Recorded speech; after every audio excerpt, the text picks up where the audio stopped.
Takumi has been summoned to another world and finds himself standing before the goddess Nolan, but the first thing she does is sincerely apologize because this was all a huge mistake.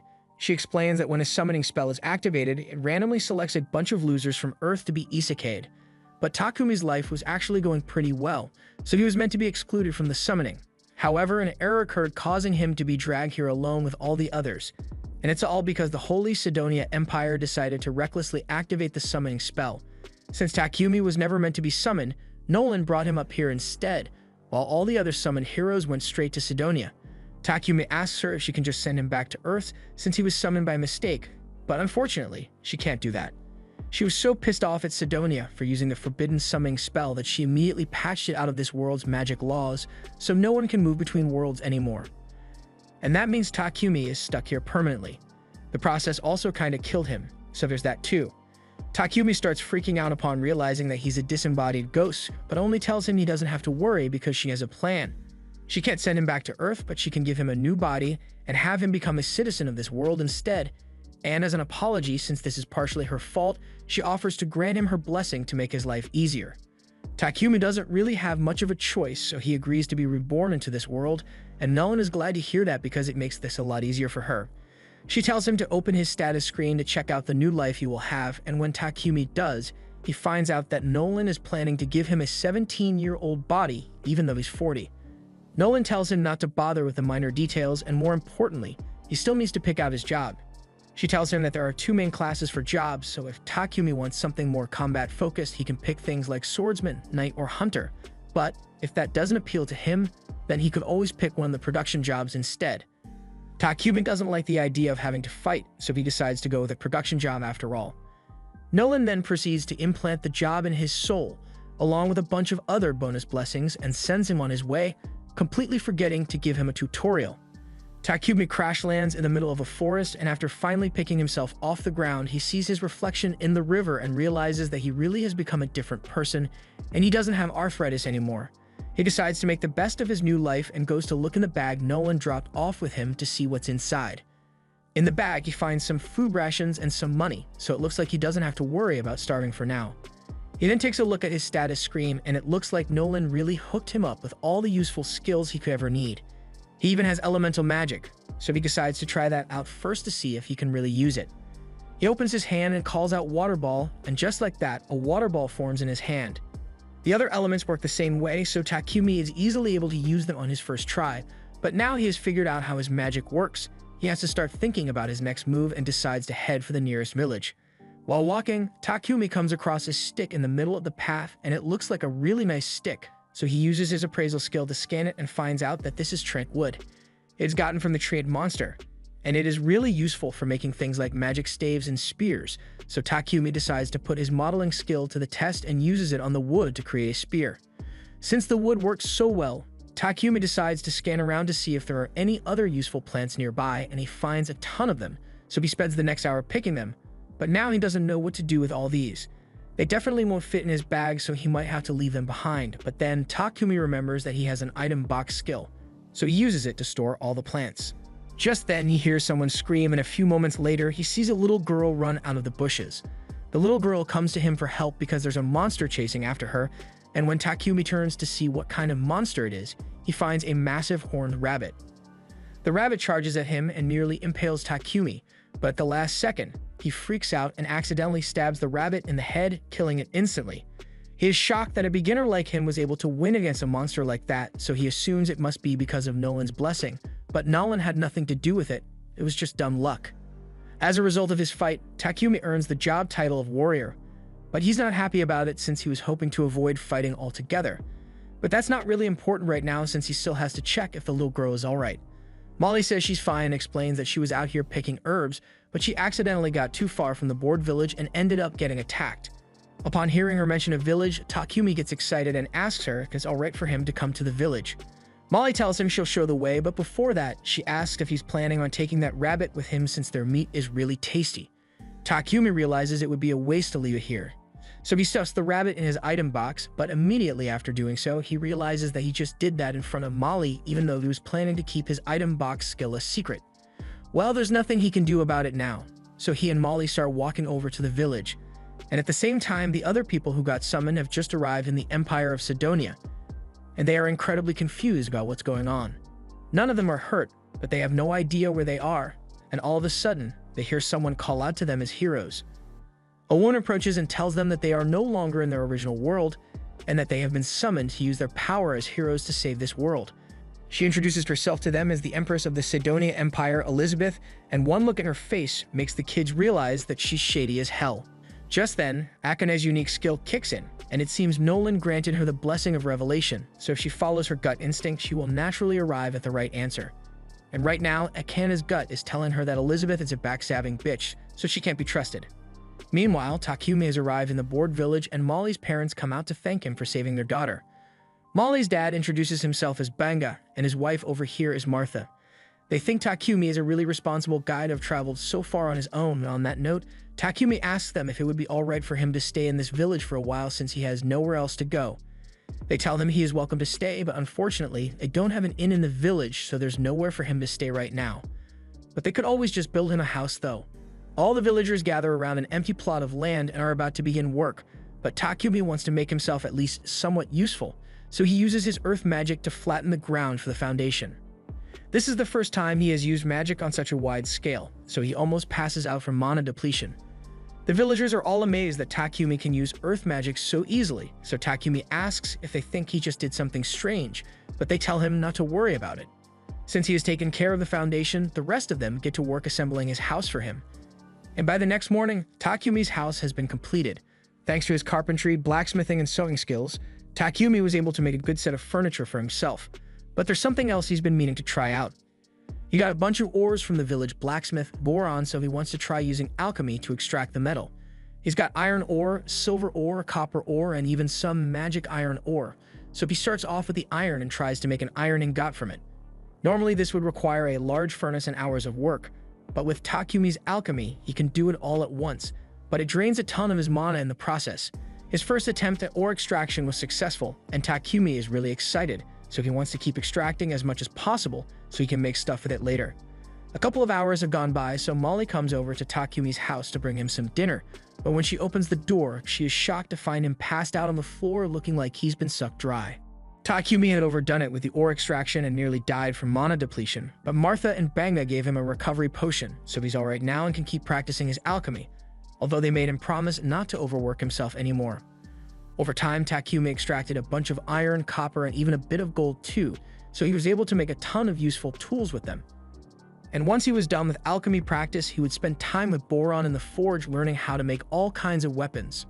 The blade turns out really well, and once Boron is done making the sheath, it will be complete. Takumi's blacksmithing skill is now at level 40, so he's done practicing that for now and decides to move on to something else. He goes over to Banga and asks if he can borrow a couple of potions, and Banga has no problem lending him some, but all the potions are basic, so he won't get much use out of them. Takumi tells him that that's fine since all he needs is a template for what a potion should look like. He's thinking of making some potions of his own with all those herbs he gathered in the forest, and Banga is happy to support Takumi in any way he can, so he offers to buy some potions from him if he completes the first batch. Takumi thanks Banga, and after he gets the basic potion, he starts working on his own version. He makes it with some hilcock leaves and water, and when he's done, he puts it in a glass jar so he can compare it to the one he got from Banga. Both of them are blue, but the one Takumi made is notably more blue than the one he got from Banga, plus it seems to have magic in it, but Takumi isn't sure if this is a success or not. He's going to have to test the potion himself to make sure it isn't harmful, but he doesn't want to end up dying if it turns out to be poisonous, so he decides to build up some poison tolerance, and the best way for him to do that is to eat whatever this is until he's about to die, and then use healing magic to cure himself. He's been doing this for a couple of hours now, and he feels like absolute shit. On the bright side, curing himself so much has granted him the purification skill, and that's definitely going to come in handy at some point. As Takumi is getting back to his feet, he hears a noise behind him and finds a massive boar staring him down. The boar clearly isn't friendly, so Takumi grabs his spear and gets ready to defend himself, but as the boar charges at him and he tries to use the spear, it shatters on contact, leaving the boar unharmed and Takumi without a weapon. He tries to use all the magic he has available to him, but none of them do any damage to the boar, so he's starting to panic here. And just when he thought things couldn't get any worse, he notices a poison spider behind him, and it looks like it's getting ready to attack, so Takumi is completely cornered. However, instead of attacking him, the spider attacks the boar instead, causing it to miss Takumi. But the boar is still coming for him, so he has to think of something fast. So far, all of his physical attacks have failed, but there's still one thing he hasn't tried yet. As the boar charges at him again, he jumps into the air, and at the moment of contact, he uses his alchemy skill on the boar's head and breaks it down. Thanks to his quick thinking, he managed to survive, and now that he's safe, he decides to go check on the spider since it helped him out earlier. The spider is in really poor shape after it got hit by the boar. He decides to heal it so it doesn't die, and afterwards, he gets up so he can return to the village, but then he receives a notification telling him that he has successfully tamed the spider. He didn't realize it was even possible to take a spider, but he's hesitant to take it with him since the spider is considered a dangerous monster. However, the spider hits him with the cutesy eyes, so he decides to accept it as his pet anyway, and to make it official, he names her Maple. A little while later, Takumi returns to the village and shows everyone the giant boar he killed. They are all amazed that he could defeat something like that, but even more so that he managed to tame a poisonous spider since no one has ever managed to do that before. That aside, Takumi suggests that they all share the boar since he can't finish it alone, so that night a massive feast is held in his honor. While everyone else is having fun, Banga brings the valuable leftovers from the boar to Takumi and tells him he can sell them for money if he heads to the nearest city, Bolton, so that will be Takumi's next destination. All the while, Goddess Nolan has been watching over him, and she's really happy with how well he is progressing. One of her fellow goddesses asks her what she's hoping to achieve by giving Takumi such special treatment. She gave him a special body, a special blessing, and on top of that, she can send him a whole year into the past, before Sidonia actually activated the summoning spell that brought him here, but Nolan says she doesn't have a particular reason for it, she's just doing what she thinks is right. One morning, Takumi finds himself tied up in bed, and he already knows Maple was the one behind it. Maple apologizes, but Takumi has been so busy lately that she felt really lonely and just wanted to get his attention. Takumi realizes he has been so focused on his work that he barely spends any time with Maple, so he decides to take a break from work for the day and play with Maple, which makes her really happy. Just then, Martha walks in to bring Takumi some lunch. It looks like something weird is going on between Takumi and Maple, but Takumi assures her that it's not what she thinks. Martha takes his word for it, but she can't help but notice that the silk Maple produced looks really nice, so she plans to milk Maple dry of as much silk as she can make. Later that day, Martha has successfully created a spider silk shirt, and all the ladies in the village are in love with the texture of the fabric. Takumi hadn't realized spider silk was such a hot commodity, so the ladies explain that spider silk is a luxury item, so only nobles ever get to buy it. Martha asks Maple if she could make some more fabric for her, so Maple starts squirting it out, but this is going to take a while, so she isn't going to get to play with Takumi anymore. Takumi is a little disappointed since he was looking forward to spending time with Maple for once, but he's still got things to do anyway, so he's not too bothered. It has been roughly a month since Takumi first came to this village, and he intends to head to the city soon to study his alchemy, but he can't bring himself to say goodbye to all the villagers after spending so much time with them. Takumi then goes to meet with Boron at the forge so he can continue his blacksmithing practice, and before long, they've made a chest plate that fits Takumi perfectly, as well as some steel toe boots. Boron tells him that the boots will be useful if he ever needs to kick anything, but Takumi doesn't intend to do any fighting since he just wants to be an alchemist. Just then, Bangma shows up, and he's glad to see that Takumi's armor is finally complete, but he's going to miss him once he's gone. He knows Takumi can't stay here forever if he wants to expand his production business, so it's the logical move for him to head to the city where he can sell more of his goods and get a reliable supply of materials. A trader from Bolton is going to come to this village in a couple of days, so Banga arranged for Takumi to ride with him on his way back to Bolton. They are sad to see him go, but they know this is for the best, so they tell Takumi to start getting his stuff ready. Takumi thanks them for all their help and starts heading back to his house so he can pack up, but along the way he runs into Martha while she's carrying a bucket of meat. He asks her what she's up to, so Martha explains that she's on her way to throw away the innards of a horned rabbit that Bangma caught. Apparently, the innards are the most delicious part of the rabbit, but they need to be processed thoroughly to remove all diseases and parasites. This village doesn't have the equipment necessary to do that, so she has to throw the meat away so no one gets sick. However, Takumi tells her that won't be necessary since he can just purify the meat. He bends down and uses purification magic, so the meat in the bucket should be safe to eat now. But while Martha is indeed thankful, she is equally stunned that Takumi can use light magic. She tells him that he probably shouldn't reveal that he can use light magic when he leaves this village because there are very few people in this world who are capable of that, so if people found out he could use it, it would draw a lot of unwanted attention. Takumi takes note of her warning and promises to be careful about revealing his power, but in the meantime, while he's still in the village, he plans to use every bit of his power to make their lives better. He uses earth magic to build up a brick wall for the village's safety, and for convenience, he builds them a water pump as well as a couple of other amenities. By the time he is done, this place looks like a whole new village, so when the merchant arrives, he barely recognizes it. Banga comes out to greet Papek, and after completing their trade deal, Takumi walks up so they can start going. Papek has already heard a lot about Takumi from Banga, so he introduces himself and everyone asks if Takumi has all his stuff ready. Takumi assures them he hasn't forgotten anything, but there is one thing he wants to give them though. He pulls out one of his potions from his bag and gives it to Banga. He already dropped off about 100 of these bottles at Banga's house, so in the event of a disaster, he wants Banga to use these to heal any injuries. Papek is left in shock after seeing the potion Takumi made, so he asks to take a closer look, and it is definitely a high-level potion, although Takumi doesn't seem to realize it. The rest of the villagers soon show up to bid Takumi farewell, so Papek says he will wait for them to finish their goodbyes before he leaves. Molly says goodbye to Maple, who's sleeping in Takumi's sack, and Martha hands him an outfit she and the other ladies made for him out of Maple's silk. Takumi is really grateful for their thoughtful gift and thanks everyone once more for being so kind to him, even though they haven't known him long. He then gets in the carriage and all the villagers give him a huge send-off, telling him he will always be welcome in their village. As Papek and Takumi head for Bolton, Papek mentions that the people of that village seem to really love him. Even the others in the carriage can tell that Takumi was practically family to them, and such a goodbye really tugs at Heath's heartstrings. By the way, these guys are heading for Bolton as well, so the blonde guy introduces himself as Heath, the redhead is Rail, and the gloomy-looking guy over there is named Booger. They are all part of a C-rank party named Lion Fang, and they are currently acting as Papek's bodyguards. Although this region is pretty peaceful, so there isn't actually much for them to do. Rail notices that Takumi is holding onto his bag really tightly, so they ask him if something precious is inside, and Takumi answers, saying his pet killer spider is sleeping inside. The group can't believe Takumi managed to tame a killer spider, so Rail asks to see it, but he's being really creepy about it, so Maple ends up headbutting him in the face. Takumi begins apologizing profusely for what Maple did, but the others tell him there's nothing to be sorry about since Rail deserved it. In fact, Heath wouldn't be surprised if Maple's encounter with Rail makes her fear all humans from now on, but that doesn't seem to be the case since she seems to have taken a liking to Bogar. While everyone starts fawning over Maple, Papek calls Takumi to the front because he wants to talk about the potion he saw Takumi holding earlier. He asks if there are any more of those in stock, because if so, he would love to buy some.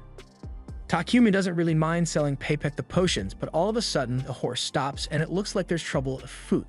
There is a horde of goblins surrounding the carriage for an attack, which is really bad news, but the others seem pretty excited since this means they finally get to do something, so they tell Takumi and Papek to sit back and let them do all the work as they step out onto the field.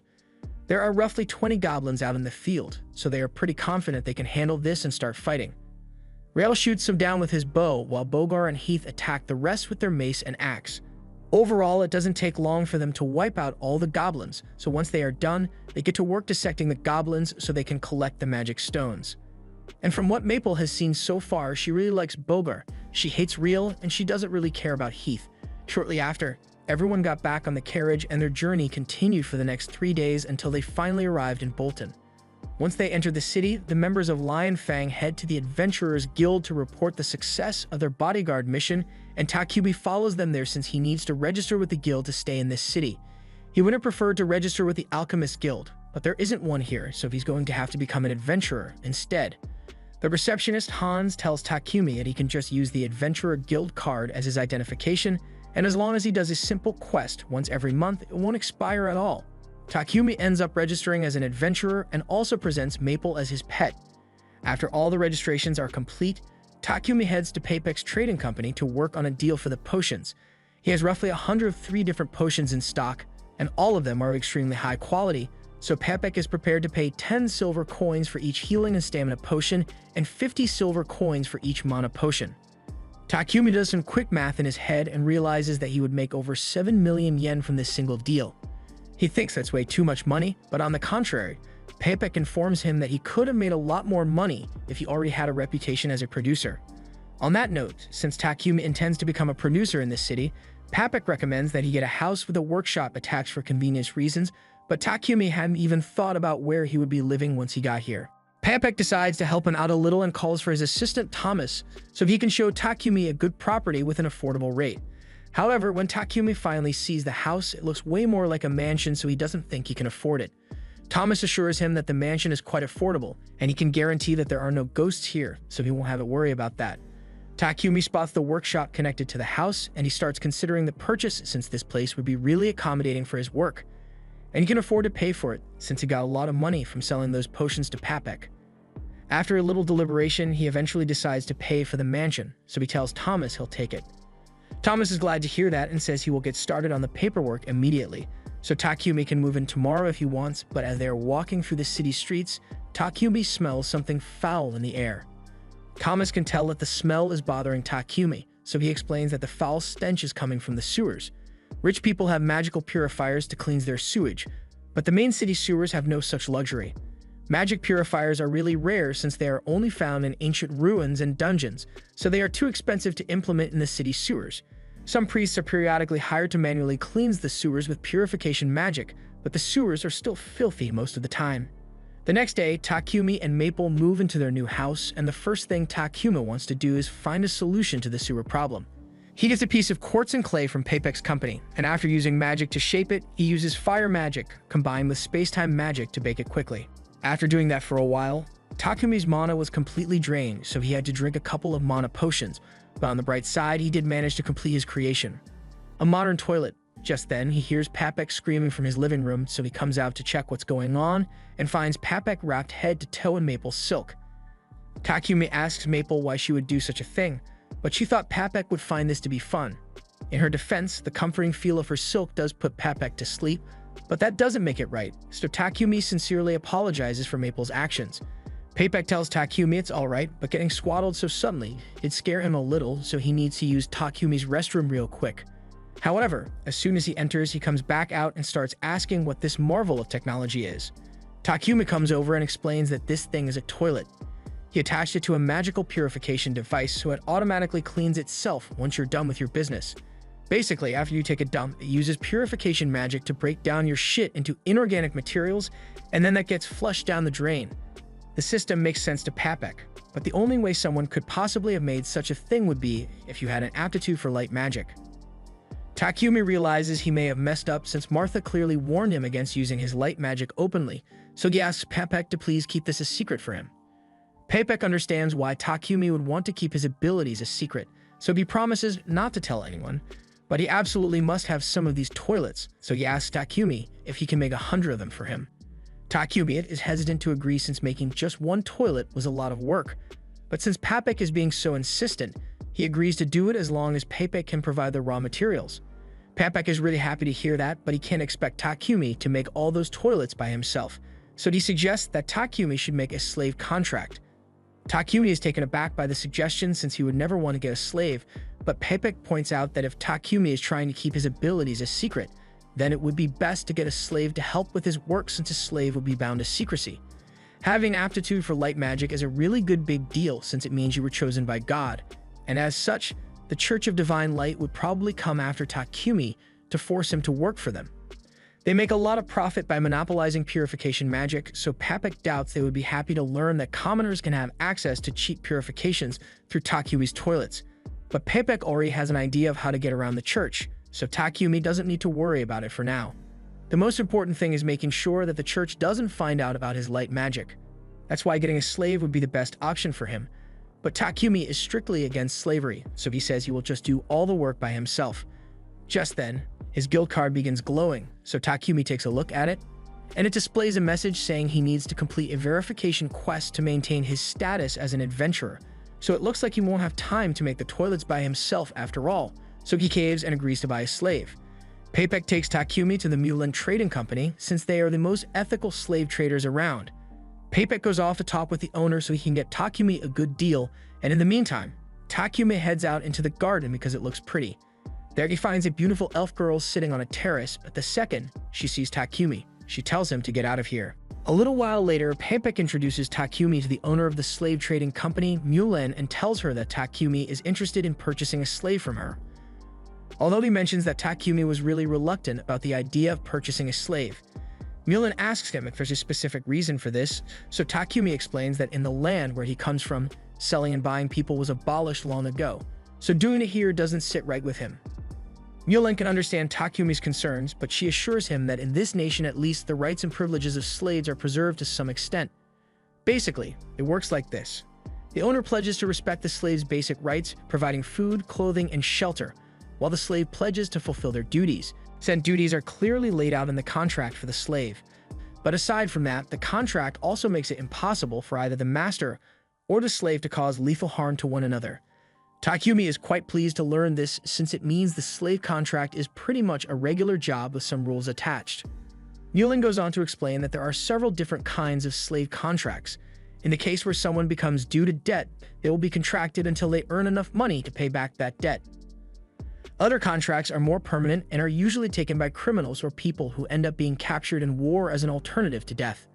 However, the large majority of slave contracts are made by those who were illegally forced into it by bandits. Payback thinks the most suitable one for Takumi would be a war slave since they can't be released without their master's permission, and while Mulan could certainly make that happen, she asks why there is a need to make sure the slave can never leave Takumi. Payback starts talking about how talented Takumi is with production and how he doesn't want his secrets to be stolen, but Mulan wants to hear the reason from Takumi himself. Takumi explains that he is a producer, so naturally he would like to focus on his work as much as possible, but that's a little hard to do since he also has to fulfill quests from the Adventurers Guild. He is currently living in a mansion, so he will need someone to help manage it while he does his work, and due to some particular skills he possesses, he would like to make sure his slave can't tell anyone about him. Additionally, since he will be taking on quests from the Adventurers Guild and harvesting ingredients himself, he also needs his slaves to be a capable fighter so they don't get hurt when they accompany him. Mulan realizes that Takumi has no ill intentions, but there's no way she's allowing him to force a single slave to do both housework and combat, so she'll only work with him if he agrees to buy 2 separate slaves instead. That being said, she knows someone who would be perfect as Takumi's housekeeper, so she calls for Maria to come into the room. Maria was forced into slavery as a child and has been trained in reading, writing, math, and general housekeeping, so she should be a good fit for the job.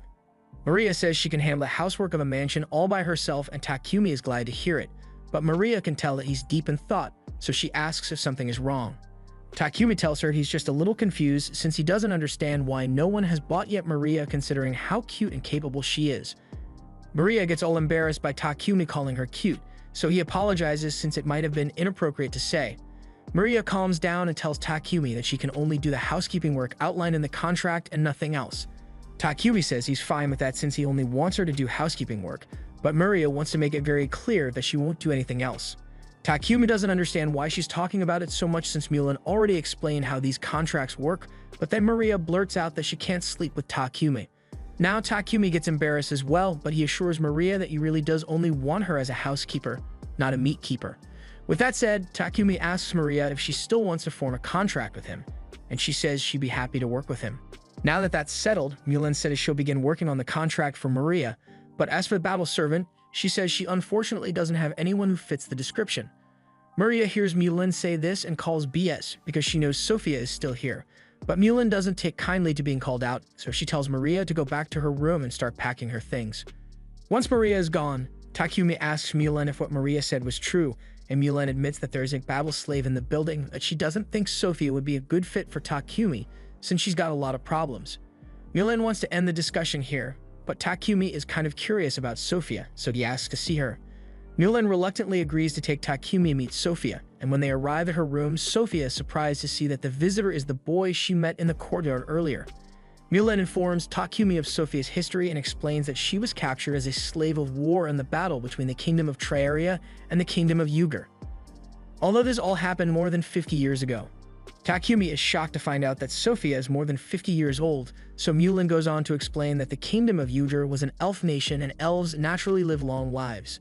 Sophia hasn't been able to form a contract with anyone because she has a hideous scar on her ears, and her right hand and left leg both have impaired movement.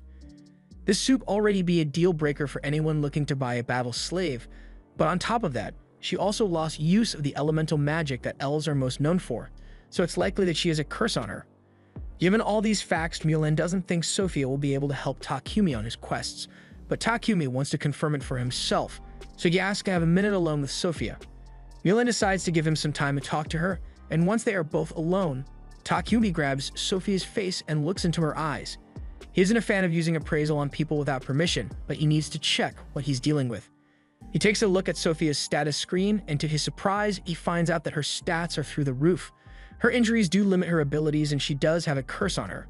But if Takumi can fix that, then she will be the perfect companion to have in a battle.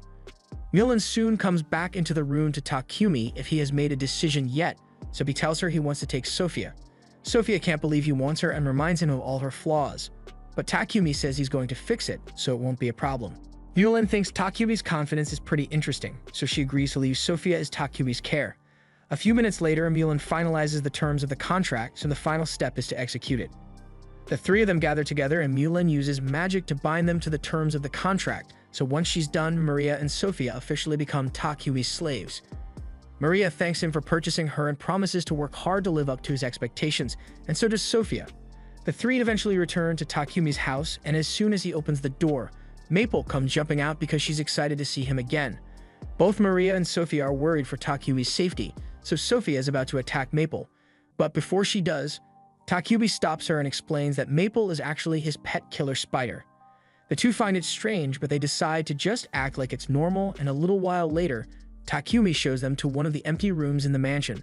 Sophia and Maria really like it, so Takumi tells them that Sophia can have this one and Maria can take the room next door. Neither of them can believe that Takumi is willing to give them their own rooms, but it's not like he's using the rooms anyway, so he thinks it would be nice if someone got some use out of it at least. Additionally, there's also a large bath, so he tells them that once they are done unpacking, they can use the bath whenever they like, and Maria is really excited about it. Later on, Sophia and Maria get into the bath, and Maria talks about how glad she is that Takumi bought Sophia as well. If she's being honest, she thought Mulan was never going to let Maria leave because over the past 50 years, no matter how much was offered, Mulan rejected anyone who offered to buy Sophia. So for her to sell Sophia to Takumi, she must have seen some good in him. Sophia admits that Takumi seems kind, but she's still a bit skeptical since they know so little about him. While Mulan was drawing up the contracts for the sale, Sophie got a glimpse of Takumi's file, and most of Takumi's history records, like hometown or lineage, were left blank, so if he is keeping that information secret, then there must be something he is hiding. After they are done with their bath, they head outside and are shocked to see that Takumi already prepared dinner for them. Maria is especially devastated since household work is meant to be her job, so if Takumi handles everything himself, then she's as useless as a toilet. Takumi explains that he was just trying to make Maria's first day in the job a little easier, but if it makes her feel better, he will let her handle the rest of the chores on her own. For now, he asks them to sit down so they can all have dinner together, but Sophia is hesitant since servants usually don't get to eat at the same table as their master. Takumi understands that she may think his behavior is strange for a slave owner, but he doesn't want her to get stuck up on tradition.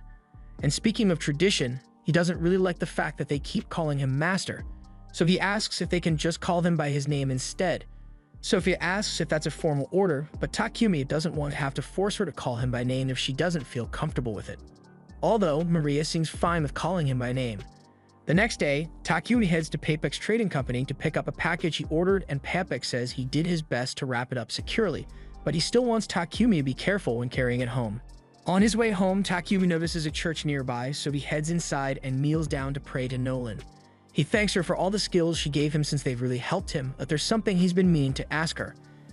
In the time he has spent in this world, he learned that the Holy Empire of Sidonia controls the religious doctrine here, so he doesn't understand why Nolan has so much beef with them. Just then, Takumi hears Nolan's voice and sees her standing in front of him, so he freaks out a little.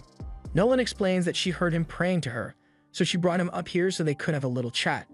And to answer his question from before, she doesn't like Sidonia because they don't follow her will. There are two religions in this world, the Church of Creation and the Church of Divine Light. The Church of Creation has worshipped Nolan since it began, but the Church of Divine Light just does whatever the hell it wants. The Sidonian Empire ended up going on several crusades to spread their religion forceful means, but while all this was happening, Nolan chose to stay out of it since she didn't want to get involved with the petty affairs of humans. Takumi points out that that was dumb move since the only reason Sidonia was able to activate the summoning spell that brought him here was because Nolan didn't intervene until it was too late. And yeah, it sounds bad when he puts it like that, but she gave him all her blessings to make up for her mistake. Although there is something she needs to tell him. Most of her blessings will remain with him forever, but there is one that will fade away. And that's the unusually great luck he has been having recently. She basically gave him a beginner's tutorial by allowing him to meet such nice and helpful people, but soon he will end up meeting people with sinister intentions, so from now on, the results of his actions completely depend on him. A little while later, Takumi returns home, but as soon as he walks in the door, he trips over Maple, who is really excited to see him. Both Sophia and Maria come to check on him, but when Sophia tries to help pick up the package Takumi brought, he quickly stores it in his item box to stop her from touching it. He then gets up and says he's going to do some work in his workshop, so they shouldn't bother him for a while. But Sophia is incredibly suspicious because that package had high-grade magical wrapping paper on it, so it must have been something dangerous. She follows Takumi to his workshop to see what he's up to, and she's horrified to see him dipping a knife in poison and cutting himself with it. He immediately heals himself afterwards, but you've got to admit he looks crazy doing this, so as soon as he randomly mentions Maria's name, Sophia thinks he plans to do something to her and attacks him. Or at least she tries to, but she faints from exhaustion almost immediately, so she just collapses on top of Takumi. Takumi checks her status to figure out what's wrong with her, and he discovers that she is suffering from extreme exhaustion, likely due to her curse. A wound like this normally wouldn't be that difficult to heal, but because of the curse, it takes a lot of effort for Takumi to finally heal her hand, and once he's done, his light magic levels up. He later carries Sophia up to her room, and since his light magic leveled up, he now has enough power to dispel her curse, so he pours all his magic into it, and eventually he's able to fully heal Sophia as well as lift her curse. She's still unconscious due to the exhaustion, but she should be fine once she gets a little rest.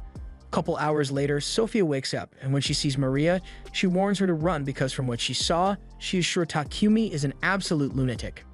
Maria doesn't know what Sophia is talking about, but she is sure that Takumi is a good person more than ever before. She holds a mirror up to show Sophia what Takumi did for her, and she is shocked to realize that her body has been healed and her magic has returned. She heads outside to talk to Takumi about it, and he confirms that he did get rid of her curse. It took a lot of pain and hard work to level up his skill, but he tells her she doesn't have to worry about it since he already promised to heal her. Sophia realizes that she had completely misjudged Takumi, so she kneels down and pledges to serve Takumi for the rest of her life for the kindness he has shown her. The next morning, Takumi heads to the library to see if he can find any information about alchemy, but it turns out that the entire library only has 4 books on alchemy.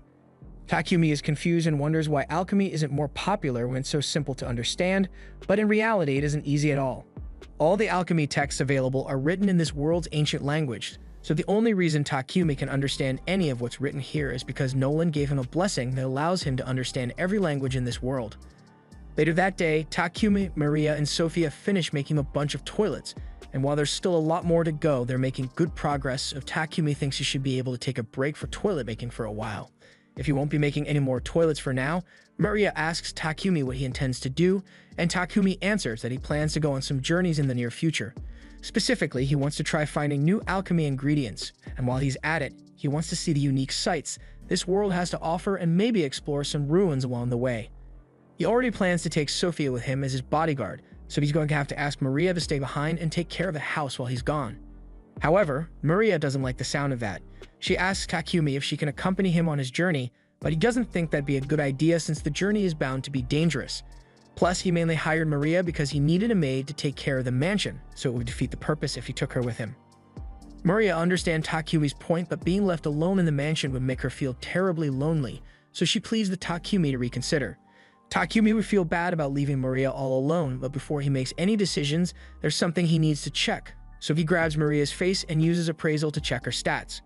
And unexpectedly, Maria is pretty stacked. Don't get me wrong, she's not overpowered, but she could definitely handle herself in a fight, so Takumi agrees to bring her along for the journey as long as she's sure she can handle. Sophia says she's willing to teach Maria how to use magic and fight to make sure she is ready for any possible threats, and Takumi likes the sound of that, so he asks Sophia to train both him and Maria. Since they've decided that Maria will be joining the expedition, Takumi thinks it's about time he starts making equipment for everyone, so to start he asks Sophia what kind of weapon she would like. Sophia doesn't hesitate and begins listing off an entire arsenal of weapons she would like, but that's to be expected since she is an experienced warrior. Maria, on the other hand, doesn't know much about weapons, but she did receive a little short sword training from Yulan, so she tells Takumi that a set of battle knives will be fine for her. However, Sophia points out that having only battle knives will put Maria at a disadvantage when it comes to reach, so she should probably get a spear as well. Maria doesn't know how to use a spear, so Sophia offers to give her a quick training montage to show her the basics, and while they do that, Takumi begins working on the weapons. Doesn't take him long to finish crafting all the blades, but it drains a ton of his mana, so he has to drink a mana potion to recover before he can continue. The final step for the blades is for Takumi to cast an attack and auto-repair enchantment on them, so he doesn't have to perform maintenance as often, and once that's done, the blades are finally complete. Now he's going to move on to the handles, but since Maria requested for battle knives, she's going to need a sheath for them. And even though Takumi is a gentleman, he's still a man of culture, so imagining Maria's thick thighs with knives on them nearly makes him pass out. Moving on, the next thing he needs to make is the armor for the girls, but rather than simply asking them to let him measure their sizes, Takumi has a much better idea. He opens up his item box and pulls out 2 life-size dolls of Maria and Sophia he had already made with his Appraisal X skill. But don't ask why he made them though. As for the armor itself, Takumi plans to make it using maple silk and some of the hide he got from the armored boar. And when it comes to the design, he's never had the chance to make armor for others before, so he decides to let his mind run wild and try out all of his outfit fantasies with those dolls. After several days and several redesigns, Takumi finally gives the armor to Maria and Sophia, and it looks great on them.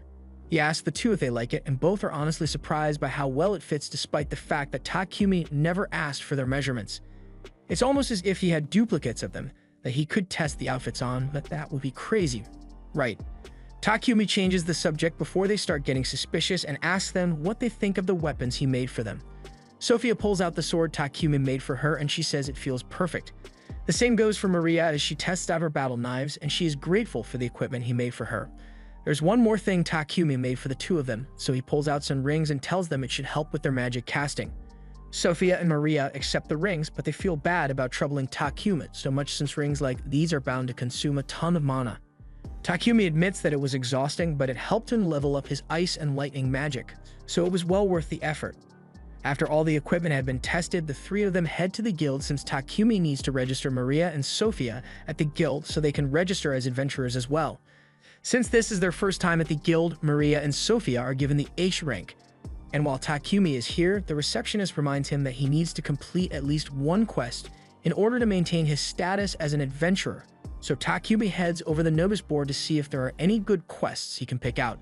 He is hoping to pick an H or G ranked quest, so he doesn't have to do too much work, but Sophia thinks he would be better off choosing one of the higher difficulty quests since it would help him raise his rank. A couple of bastards overhear that Takumi is H rank, so they think they can intimidate him into running away so they can have fun with Sophia and Maria. They tell Takumi that they are all D rank, so there's no way he could handle them all at once, and they have no problem with beating up a random guy for fun. Maria is about to step in and knock some sense into these idiots, but Takumi stops her and says he will handle it himself. He's absolutely terrified, but these guys not only disrespected him, but more importantly, they disrespected his friends so he can't back down. The D rank guys are offended that an H rank noob like Takumi thinks he stands a chance against them. So the guy with the pot belly tries to punch him with all his might and Takumi just lets it happen. But the only one who gets hurt is the D-rank guy because he broke his hand with that little stunt. All of a sudden, the guild master, Barak, shows up, and he demands to know what happened here because fighting is prohibited in the guild. At first, he thinks Takumi is to blame for all the commotion since he is completely unharmed and the other guy has a broken arm, but Maria tells him Takumi did nothing wrong. The receptionist also backs up their story and explains to the guild master that all Takumi did was take a punch to the face. The guild master still wants to get to the bottom of this, so for now, he asks someone to drive the pot-belly guy away and tells Takumi and his party to come with him since he has a few questions to ask. He believes that Takumi was just defending himself, but he doesn't understand how he did it and would like an explanation. Takumi is a little uncomfortable about revealing personal skill information, but the guild master assures him that all of his information will remain confidential. In that case, Takumi explains that when the guy threw the punch at him, he opened his item box and pulled out a bit of charcoal, which he then used to coat his upper body for defense. And to make sure he wouldn't get hurt, he synthesized the charcoal into diamond. That explains how he broke that guy's fist without doing anything. But while they are on the topic, the guild master thinks it would be a good idea to promote Takumi to D rank immediately. He clearly has the skills to be D rank. And if his rank is high, idiots like the last guy won't be bold enough to go after him just because he has pretty ladies with him. Takumi doesn't think it'd be right for him to get an automatic promotion for no reason, so Hans suggests that Takumi and the others could complete a few difficult quests to justify their rank promotion, and both Sophia and Maria seem to think it's a good idea, so Takumi agrees as well. The quest they were assigned involves exterminating goblins and kobolds and then gather merrill herbs, so they head out into the forest to begin. Maple acts as the group's scout and warns them that there is a group of 4 goblins up ahead. Sophia takes the initiative and volunteers to handle the first 2, so she dashes forward and cuts them down in one swing. The remaining 2 are tripped up by Maple's web, and once they fall to the floor, Maria and Takumi stab them through the neck. Takumi is glad they are doing so well against the monsters, but with that said, they've been encountering way too many monsters out here. They've already killed nearly 100 goblins and kobolds, so Sophia thinks there must be a monster encampment nearby, and if that is the case, then there is likely also a goblin general there. A goblin general is a C-rank monster, meaning it would usually require at least 5 D-rank parties to defeat it, but with Sophia's spirit magic, Maria's earth magic, and Takumi's elemental magic, she is confident that they should be able to beat it. Takumi still feels a bit uneasy about taking on such a challenge, but since Maria and Sophia seem so confident in their strength, he's willing to go along with it. Not to mention they've still got Maple on their side, but all of a sudden, Maple tells Takumi she's about to evolve soon, so she can't fight anymore. Takumi understands and opens a pocket dimension so she can rest inside. But just like me, Sophia and Maria have many questions, like when the hell did Takumi learn to create pocket dimensions? Takumi brushes it off like it's normal and says this is just one of his skills, but more importantly, since Maple can't fight with him anymore, Takumi warns the others that they won't have as much support as they initially thought, but Sophia still thinks they can pull it off. They soon arrive at the goblin camp, and after a little reconnaissance, Sophia concludes that there are around 400 goblins here. Takumi asks her if they really have to fight all those goblins, and normally they would, but Sophia's reconnaissance also revealed that there are no humans in the area, so they are free to blow this place up with magic. The 3 of them prepare their strongest attack spells, and all at the same time they unleash hell on the goblin camp. By the time they are done, almost all the goblins have been killed, so the only ones left are the goblin general and a few of the goblin knights. Sophia says she will handle the goblin knights, so Takumi is left to deal with the goblin general, and rather than fight it with his spear, he opts to just set it on fire to finish it off. Once they've finally confirmed that all the goblins are dead, they gather all the magic stones and return to the guild. But the 3 of them are absolutely exhausted from all that work. Han can hardly believe that they managed to complete their quest and even took down a goblin general in only half a day, so he asks them to come to the meeting room for a minute because the guild master wants to see them. Barak is both amazed and angry that Takumi would do something as reckless as face an entire goblin camp with a single party, but just as he is about to begin scolding Takumi, his pocket dimension opens up and Maple pops out. She has now evolved into an Arachne, so everyone is excited to see her new form, and at this point, Barak decides to just let the whole reckless battle thing slide since Takumi's party clearly isn't normal. Once they get back home, Maria asks Takumi if he has any spare cloth since she wants to make underwear for herself and Sophia, but Takumi has a much better idea for an underwear design, so he offers to make it for her instead. Just then, Maple pops out of the pocket dimension and tells Takumi that Papik is here to see him, so Takumi goes to meet with him and is informed that the Lord of Bolton, Marcus Godwin, wants to meet with him. Takumi would like to avoid meeting Marcus Godwin, but given the situation, he has no choice. Takumi later arrives at Godwin's castle, and thankfully, Godwin seems to be a reasonable man since the first thing he does is thank Takumi for making all those toilets because it greatly improved the sanitation of the town. Not to mention that Takumi took down a goblin encampment that would have become a major problem if left unchecked. He recognizes that Takumi is an asset to the nation, so he warns him that he will need to be careful, because Stedonia is bound to come after him eventually. A few days later, Takumi finally finishes making the underwear for Sophia and Maria, but it was way harder than he thought it would be, so he looks absolutely drained. Sophia and Maria are really grateful, and tell him that they love the design, so he absent-mindedly asks them if they would like to try the underwear on now so he can see how it fits. A second later, he realizes that he just implied something inappropriate, so runs out of the room in embarrassment, and Maria and Sophia are a little disappointed because they were totally willing to do it if he had stayed. After all that excitement, Takumi had to cool off, so he decided that his next project would be to create refrigerators. Once he is done, he explains to the girls that the fridges will be used to keep food cold so it doesn't go bad, and they are all excited to feel the cold air coming from it. To create the fridges, Takumi synthesized iron, chromium, and nickel into stainless steel, and then he added a magical device enchanted with cooling magic. But unfortunately, his fridge can't run Halo. Even so, Maria thanks Takumi for it since she can now cook with fresh ingredients whenever she wants. Takumi intends to give one of the fridges to Maria, and the other 2 will be sent over to Papik so he can sell them. And once that's done, Takumi plans to move on to his next project, Sophia asks him if he's going to be making something new again, but actually, Takumi was thinking about making some adjustments to their equipment. There are a few things he has been wanting to tweak ever since their fight with all those goblins, and since they'll be traveling soon, Takumi wants their gear to be as good as possible, so he'd like to make a set out of mithril and adamantite. Takumi heads to the guild to ask Hans if there are any blacksmiths around who know how to work with adamantite and mithril, but the metals are really rare, so there aren't many people who fit that description. If Hans had to guess, the only people who would be able to handle it are the dwarves from Namstal, but that's a long way away, so Takumi can't go there. Takumi accepts that he isn't going to be able to find a suitable blacksmith after all, but before he leaves, Hans tells him about a city known as Horas near the kingdom of Barkula, and if Takumi heads there, he should be able to mine some mithril and adamantite. Although he might have a little trouble getting in since only members of the blacksmith guild are allowed into the mines. Luckily, Hans knows of a great way around the rules. Let's say hypothetically, of course, that Takumi just happened to accept a quest to exterminate the monsters that appear in that mine, and hypothetically happened to come across some mithril along the way. Nothing would be stopping him from mining the metals then. On that note, the guild master appears out of nowhere and says he has the perfect quest for Takumi. He explains that the guild has been running low on tree and wood lately and winter's coming, so they need someone to gather some. The treants usually wander around the Horas mines, and since Takumi is looking for an excuse to go into the mines anyway, the guild master thinks he should be fine with doing a little wood collecting. Additionally, since Takumi is heading there anyway, the guild master wants him and his party to escort someone, but this is starting to sound like a lot of work. Takumi has never handled an escort mission before, so he asks why the members of Lion Fang can't do it instead.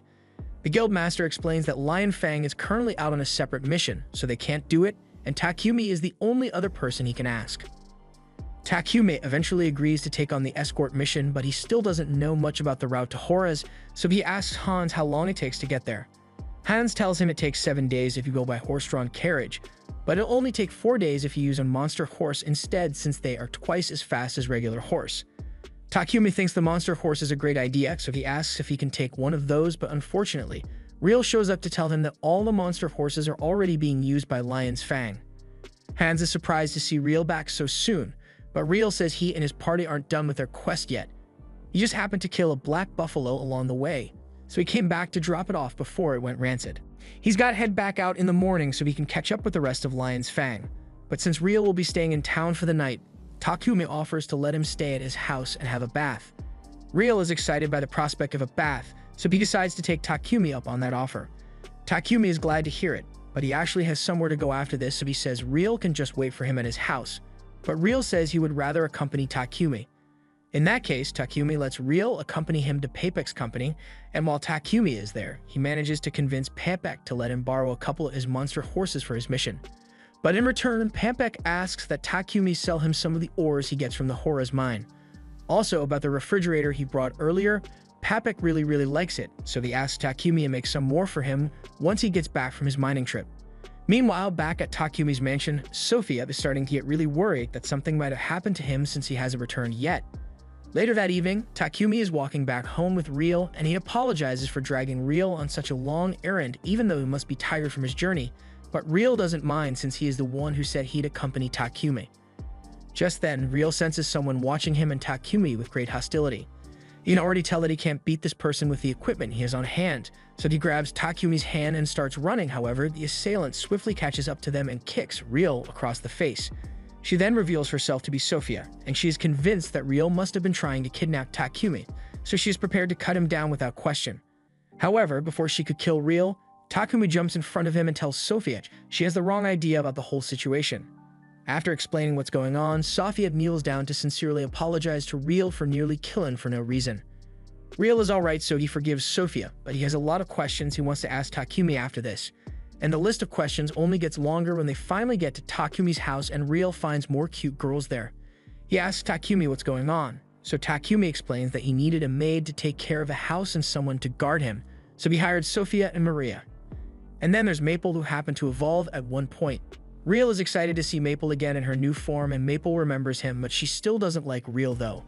Real falls to his knees in defeat because both Bogar and Heath already have wives, and even Takumi has 2 girlfriends while he is single. Takumi corrects Real and tells him that he isn't dating either Sophia or Maria. After hearing this, Real takes the opportunity to shoot his shot and asks Sophia if she'd consider going out with him, but she immediately turns him down, and so does Maria, so Riel is once again left defeated. A little while later, as Riel is crying in the bath, Takumi talks to Maria and Sophia about the mission he accepted so he can go mine some mithril and adamantite. Sophia thinks it's a good idea since treant wood is a precious material and everyone else is on board, so Takumi says they will head out in 3 days' time. The next morning, Riel leaves to rejoin the rest of Lion's Fang, and once he is gone, Takumi decides to begin working on some new equipment for his party's treant hunt. He gets himself a magic-draining tungsten carbide sword, and it is already a great weapon. But it's too big to use as it is now, which is why Takumi plans to break it down. He tries using his alchemy skill on it, but the sword seems to be resisting him, so it takes a lot more effort than usual. But eventually, Takumi is able to break the metal down and make 2 separate blades with it. The blades drain the mana of any opponent who is cut with it, so Takumi is happy with the results, although it left him totally drained. 3 days later, Takumi and the others meet with Pepek to collect the carriage he promised to give them, and the guide the guild master asked them to escort is already waiting inside. So Takumi goes to talk to him, and the man introduces himself as Gambo. The group sets out, but along the way they have to stop by a field so Takumi and the others can hunt their treants. As they enter the forest, Sophia spots a treant trying to blend in with the other trees nearby, so she points it out to Takumi, and he charges forward to eliminate it.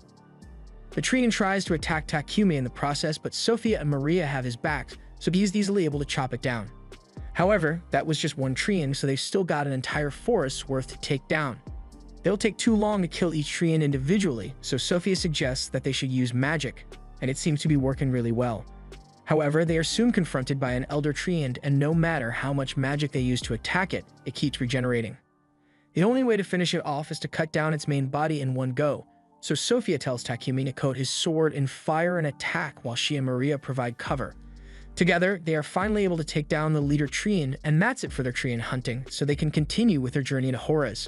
Upon arriving in Horus, they head to the local adventurers guild, and there, Dambo points out a quest that says it needs people to exterminate the mole monsters in the mines. These moles eat ores, so they are considered a serious threat, and if they take this mission, then they will be allowed to enter the mines. A little while later, the group is mining in the mines, and they get really lucky because it doesn't take long for them to find some mithril and adamantite ore. However, the ores attract some monster moles from the ground, so they have to get ready to fight. Before the mole surfaces, Takumi thinks about it for a second and comes up with a great idea, so as soon as the mole shows itself, he blinds it with light magic and it collapses, so it is easily finished off. Takumi's method certainly makes it easy to take out the moles, but Sophia and Maria are a little disappointed since that means they won't get to do any fighting. Since the mining trip was successful, they all return to Bolton a few days later, and once they do, Takumi visits Gambo's shop so he can learn how to work with mithril and adamantite. Dambo explains the process of extracting the metal from the ore, and after a lot of effort, Takumi is able to create some mithril and adamantite, so he starts using it to make all kinds of magic-imbued gear. Once he is done with the new gear, he gives it to Maria and Sophia so they can test it out. The girls are amazed by how light and durable their armor is now, and it even has magic imbued in it. Takumi explains that he loaded their gear with magic that suits their preferred element, and as for his own armor, he imbued it with something called Thunderclap, and it is basically an extreme agility buff, so Takumi can move insanely fast with it. However, the second Takumi tries to do something cool by showing off how fast he is, the universe refuses to let it happen, and he ends up crashing face first into a wall. Moving on, Takumi shows them the new weapons he made, as well as the enchantments he placed in them. Sophia and Maria both love their new spears, but Sophia has a request she would like to make. She would gladly lay down her life to protect Takumi, so she asks if he can make a shield for her so she can protect him more efficiently. Takumi thinks that's a good idea, but he reminds Sophia that she should value her own life just as much as she values his life. Nolan has been watching Takumi all this time, and she is happy with all the progress he is making because he is certainly going to need all the strength he can get to face his upcoming battles. 1 year in the future, where the other heroes were summoned, we see Akira and Yamato after their training is complete. They are being sent on a mission by the king of Samandar, and I'm not gonna lie, they look pretty evil now. Back in Takumi's time, he has just finished working on the shields Sophia asked for. And although Sophia is the one who requested it, she feels bad after seeing how much it drains Takumi, so she wishes he had an assistant who could help him with his production. Meanwhile, over in the royal capital, the Lord receives a letter from Sidonia. It seems that they have heard about Takumi's toilets and the purification magic used in them, and although they don't know who Takumi is yet, they plan to take action against him. Said action involves the church sending a messenger to meet with the king of Barkula. After learning about the toilets of purification magic that are used in Barcula, the Church of Divine Light issued an appeal to the Pope in Sidonia. As a result, they got the Pope to declare that purification magic is a gift from their god, and they want to be the only ones who can use it, so they demand that the King of Barcula hand over the patent for the purification magic circles. And additionally, they demand that the king tell him who was behind the creation of these purification devices in the first place. The king listens to the church's demands, but seeing as those are some stupid demands, he is choosing to ignore them. The church's messenger is shocked that the king would dare to go against the church, so he threatens to order all the church priests in Barcula to return to Sidonia at once. However, the king isn't scared of that threat and in fact encourages him to do so. Takumi eventually hears about the king's decision, and he's glad the king didn't sell him out, but he's also a little worried about the king rejecting the Church of Divine Light so harshly. Sidonia's church is bound to turn against the kingdom of Barcula, and Takumi would hate it if such a big conflict were to start because of him, but Papek tells him there's nothing to worry about. After all, the Church of Divine Light isn't the only religion that exists in this world. There's the Church of Divine Light, and then there's the Church of Creation, but even though the Church of Divine Light's influence is far spread, there are still a lot of followers of the Church of Creation in this country, so the Church of Divine Light won't be missed. On top of that, the priests of the Church of Creation administer recovery magic to anyone in need, but the Church of Divine Light charges hefty fees for any holy magic.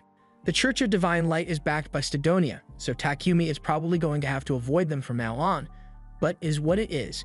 Anyway, the reason Papek came to see Takumi today is because he presented Takumi's toilet and refrigerator to the king a while ago, and the king was so impressed that he asked Papek to bring Takumi to meet him.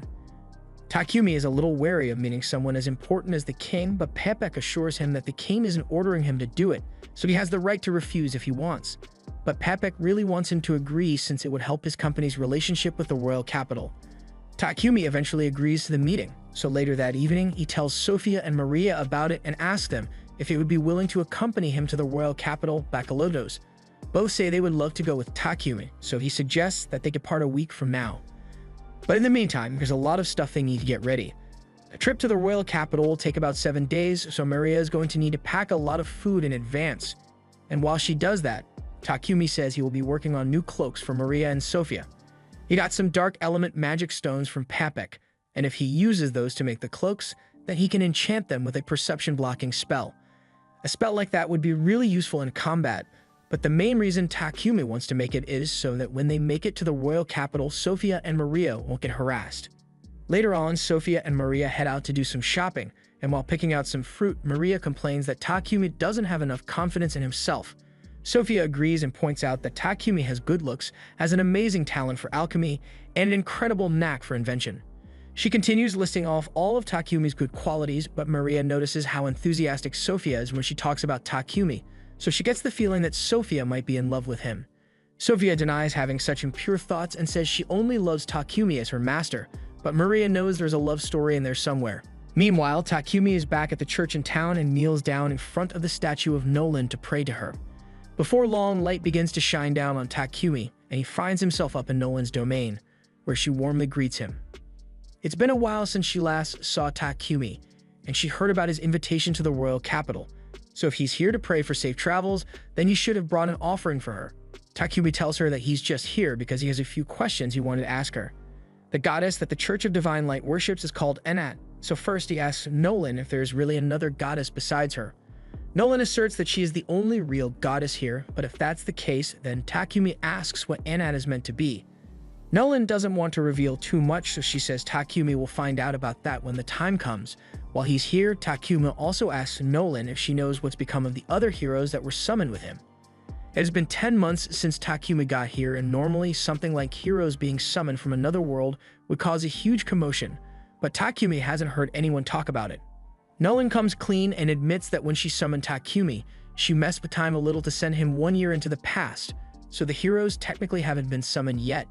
It'll be another couple of months before the heroes get summoned, but Takumi doesn't understand why she would go through all the trouble of sending him back in time, so he asks for an explanation. Unfortunately, Nolan says his time's up, so she won't be answering any more questions for now, and she also asks him to bring her sweets as an offering next time he visits her. Takumi tries to tell her he has more questions to ask, but Nolan chops him on the head, knocking him back down to the mortal world. Takumi later wakes up on the floor of the church, and he gets the feeling that Nolan was avoiding his questions about the other heroes, but he has no intention of getting involved with them in the first place, so it doesn't matter. He then heads back home to finish up those new cloaks he wanted to make for the girls, and once he's done, he gives it to them. Both Maria and Sophia love the designs, and Takumi is glad to hear it, but there's something else he wants to work on before their trip. He leads both of them to his workshop and shows them that he plans to make a carriage for himself. Since they've been traveling a lot recently, he feels like it would be more efficient to make a comfortable carriage for them to use rather than having to borrow one every time. However, even if he can make his own carriage, he still doesn't have a horse, so he's going to need to borrow one from the guild. Maria tells him there's no need for that since they can just get one of those too. The Forest of Death outside Bolton has a ton of monsters in it, and if they search long enough, they'll probably find a unicorn or drake horse, which would be way faster than a regular monster horse. Maria seems really excited about going out to catch a horse, but Takumi can't help but feel a little nervous. They eventually head out in search of a horse, and while on their way into the forest, Takumi asks Sophia if drake horses are significantly faster than the monster horses they get from the guild. She confirms this and tells him that a drake horse possesses speed, stamina, and durability that far exceeds that of a regular monster horse. The drake horses look pretty much the same as regular horses, but they have a huge rhino horn and dragon scales along their body, so it should be pretty easy to spot if they come across one. Just then, Maple calls out to the three of them and says they should hurry up so they can find a horse already. Maple is clearly very motivated, but that's just because she's excited to get a new friend once Takumi forms a familiar contract with a horse. However, before the others could catch up to Maple, Sophia senses a monster nearby, so she readies her sword, but as a bush wolf jumps out of the bushes, it just runs past them instead of attacking. Takumi proudly states that the wolf didn't see them because of their anti-perception cloaks, but while Sophia is certainly impressed by the effectiveness of the cloaks, she thinks it might be a good idea to take them off so they can actually fight some monsters. A few moments after taking the cloak off, Sophia manages to slay a boar in a single blow. Maria thinks this is great since she can prepare the boar meat for them to use on their trip. Maple is getting impatient and tells everyone to hurry up already, but then Takumi notices a dead tree on the ground, and he could really use the wood since he's making a carriage, so he and Sophia get ready to begin cutting it up. Now Maria is busy with the meat and Takumi is busy with the tree, so Maple gives up on waiting for them and decides to go ahead by herself to find a horse. While making her way through the forest, Maple notices that there are a ton of dead treants in the area, so she wonders what could have done something like this. As she heads further into the forest, she eventually comes across a drake laying on the ground, and it looks like it's in rough shape. Maple approaches it and asks if it's wounded. The drake immediately fires a lightning strike at Maple, so she backs away from it, but she can tell that it's just scared because it's injured, and she understands the feeling since that was the same way she felt before Takumi found her. She tells the drake that it doesn't need to worry since her master is a really nice person, so he will heal it once he gets here. All they have to do is wait for a while, but doesn't look like they'll be able to wait in peace because two termite monsters suddenly show up and they don't look friendly. Maple realizes that the termites are the ones who hurt the drake, so she uses her webs to capture them and throws their bodies in front of the drake to be electrocuted, but there are a lot more termites, so they might be in trouble here. To protect herself and the drake, Maple weaves a barrier out of her silk, but while it may have bought her some time, the termites are eventually going to tear their way through.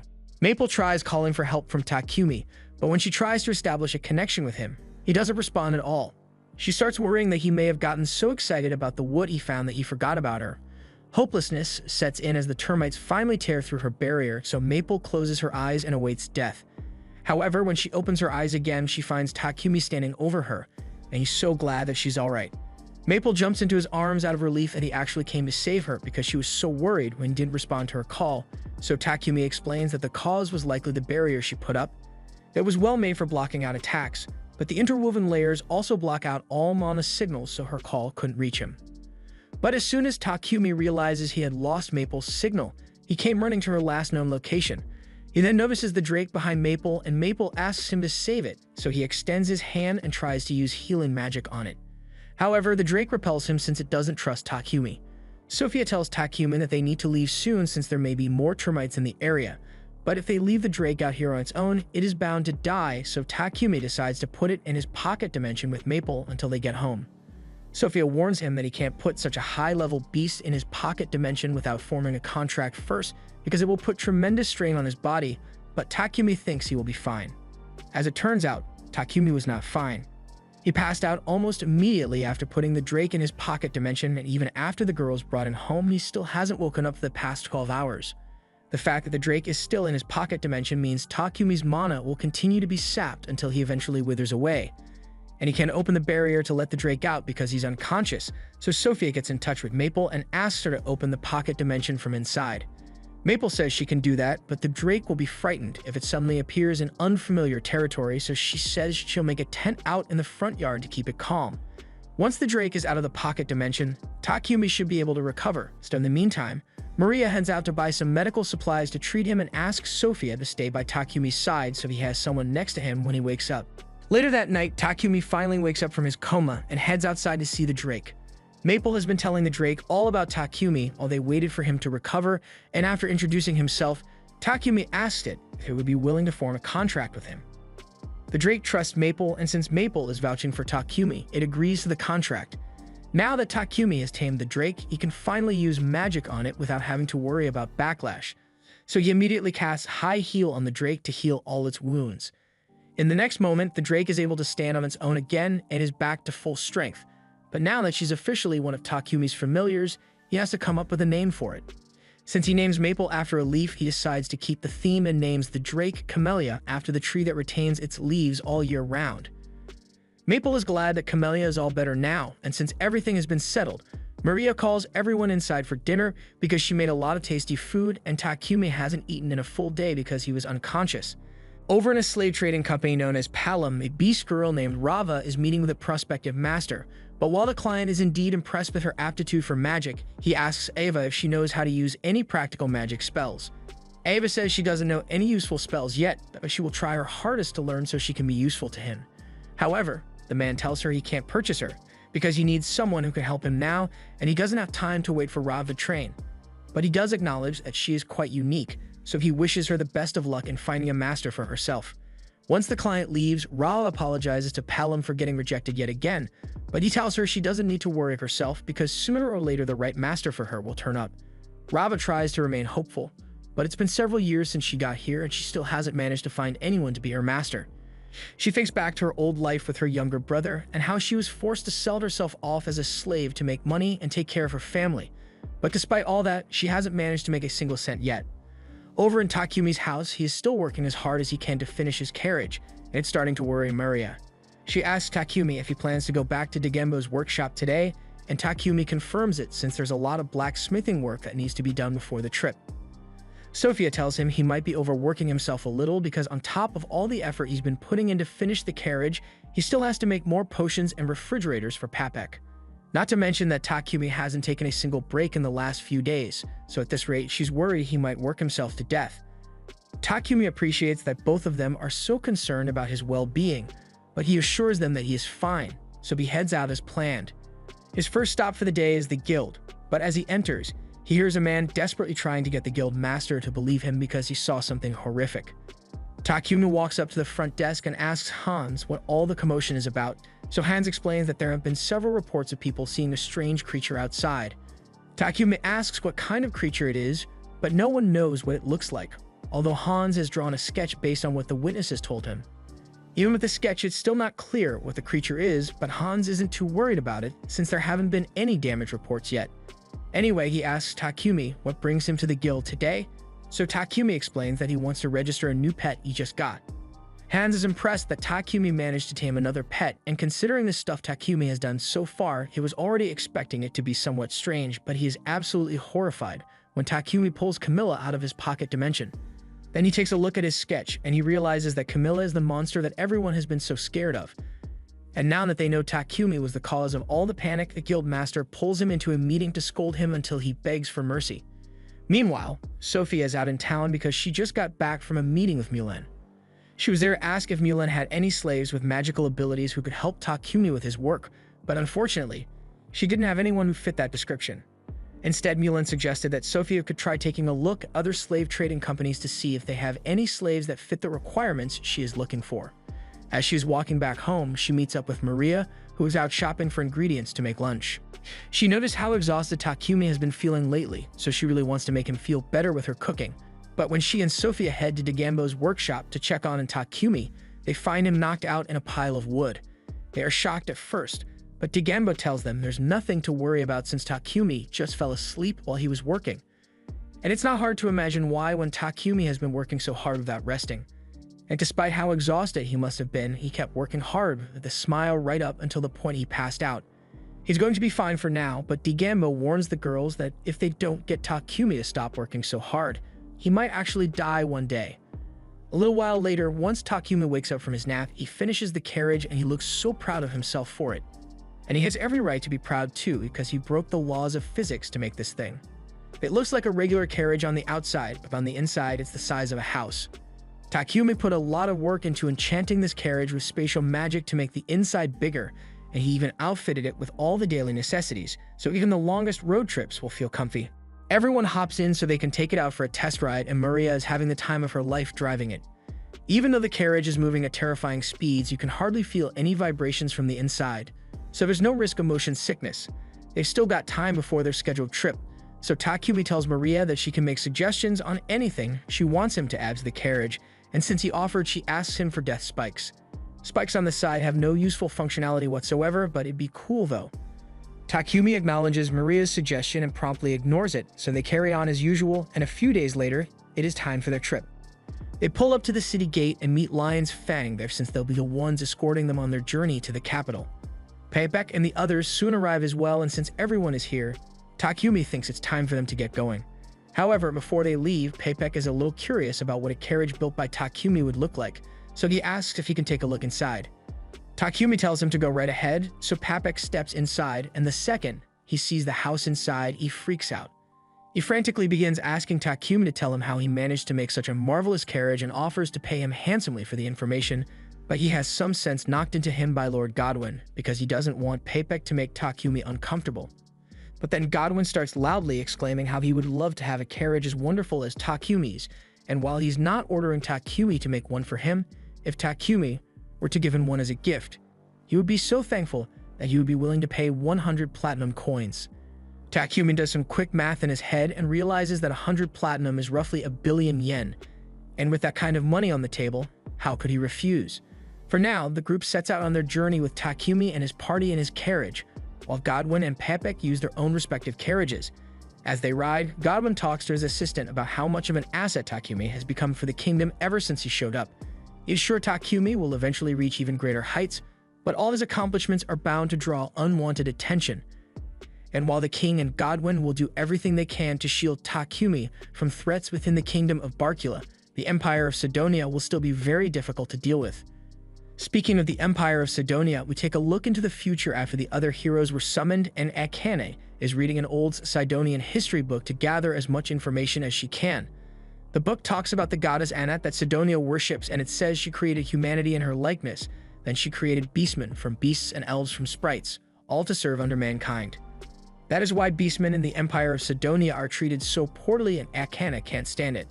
Back to Takumi's time, he and the others have just arrived at the capital, and Takumi is happy they managed to make it here safely without being attacked. But the only reason for that was because Takumi's party kept wiping out all the monsters that got even slightly close to them. In fact, Lion's Fang literally did nothing the entire time, even though they are meant to be the bodyguards here. Just then, Payback approaches Takumi and says he has something to talk to him about, so once they reach the inn, he tells Takumi that he wants to gift the king a carriage similar to the one Takumi made for himself. He already talked this over with Lord Godwin, and he thinks this would be the perfect way to demonstrate Takumi's expertise to the king. Although since their audience with the king is only 5 days away, Payback doesn't think Takumi will be able to make one in time, so he suggests they wait until the next time they have an audience with the king. However, Takumi surprisingly says he can do it within the 5 days. If he made it after getting home, then he would have to transport the carriage all the way back to the capital, and that's way too much work, so he thinks it would be better to just make it while he's already here. It shouldn't be too hard to find the necessary materials in the capital, but the main problem is that Takumi needs somewhere to begin building, and he doesn't have a workshop in the capital.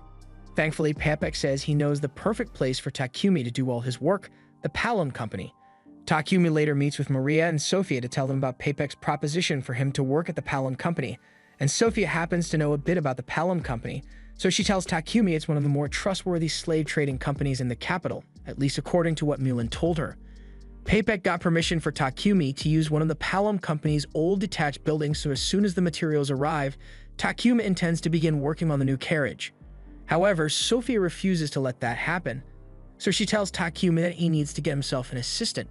He nearly worked himself to death building the first carriage, and now he wants to start working on a second one without stopping to take a break.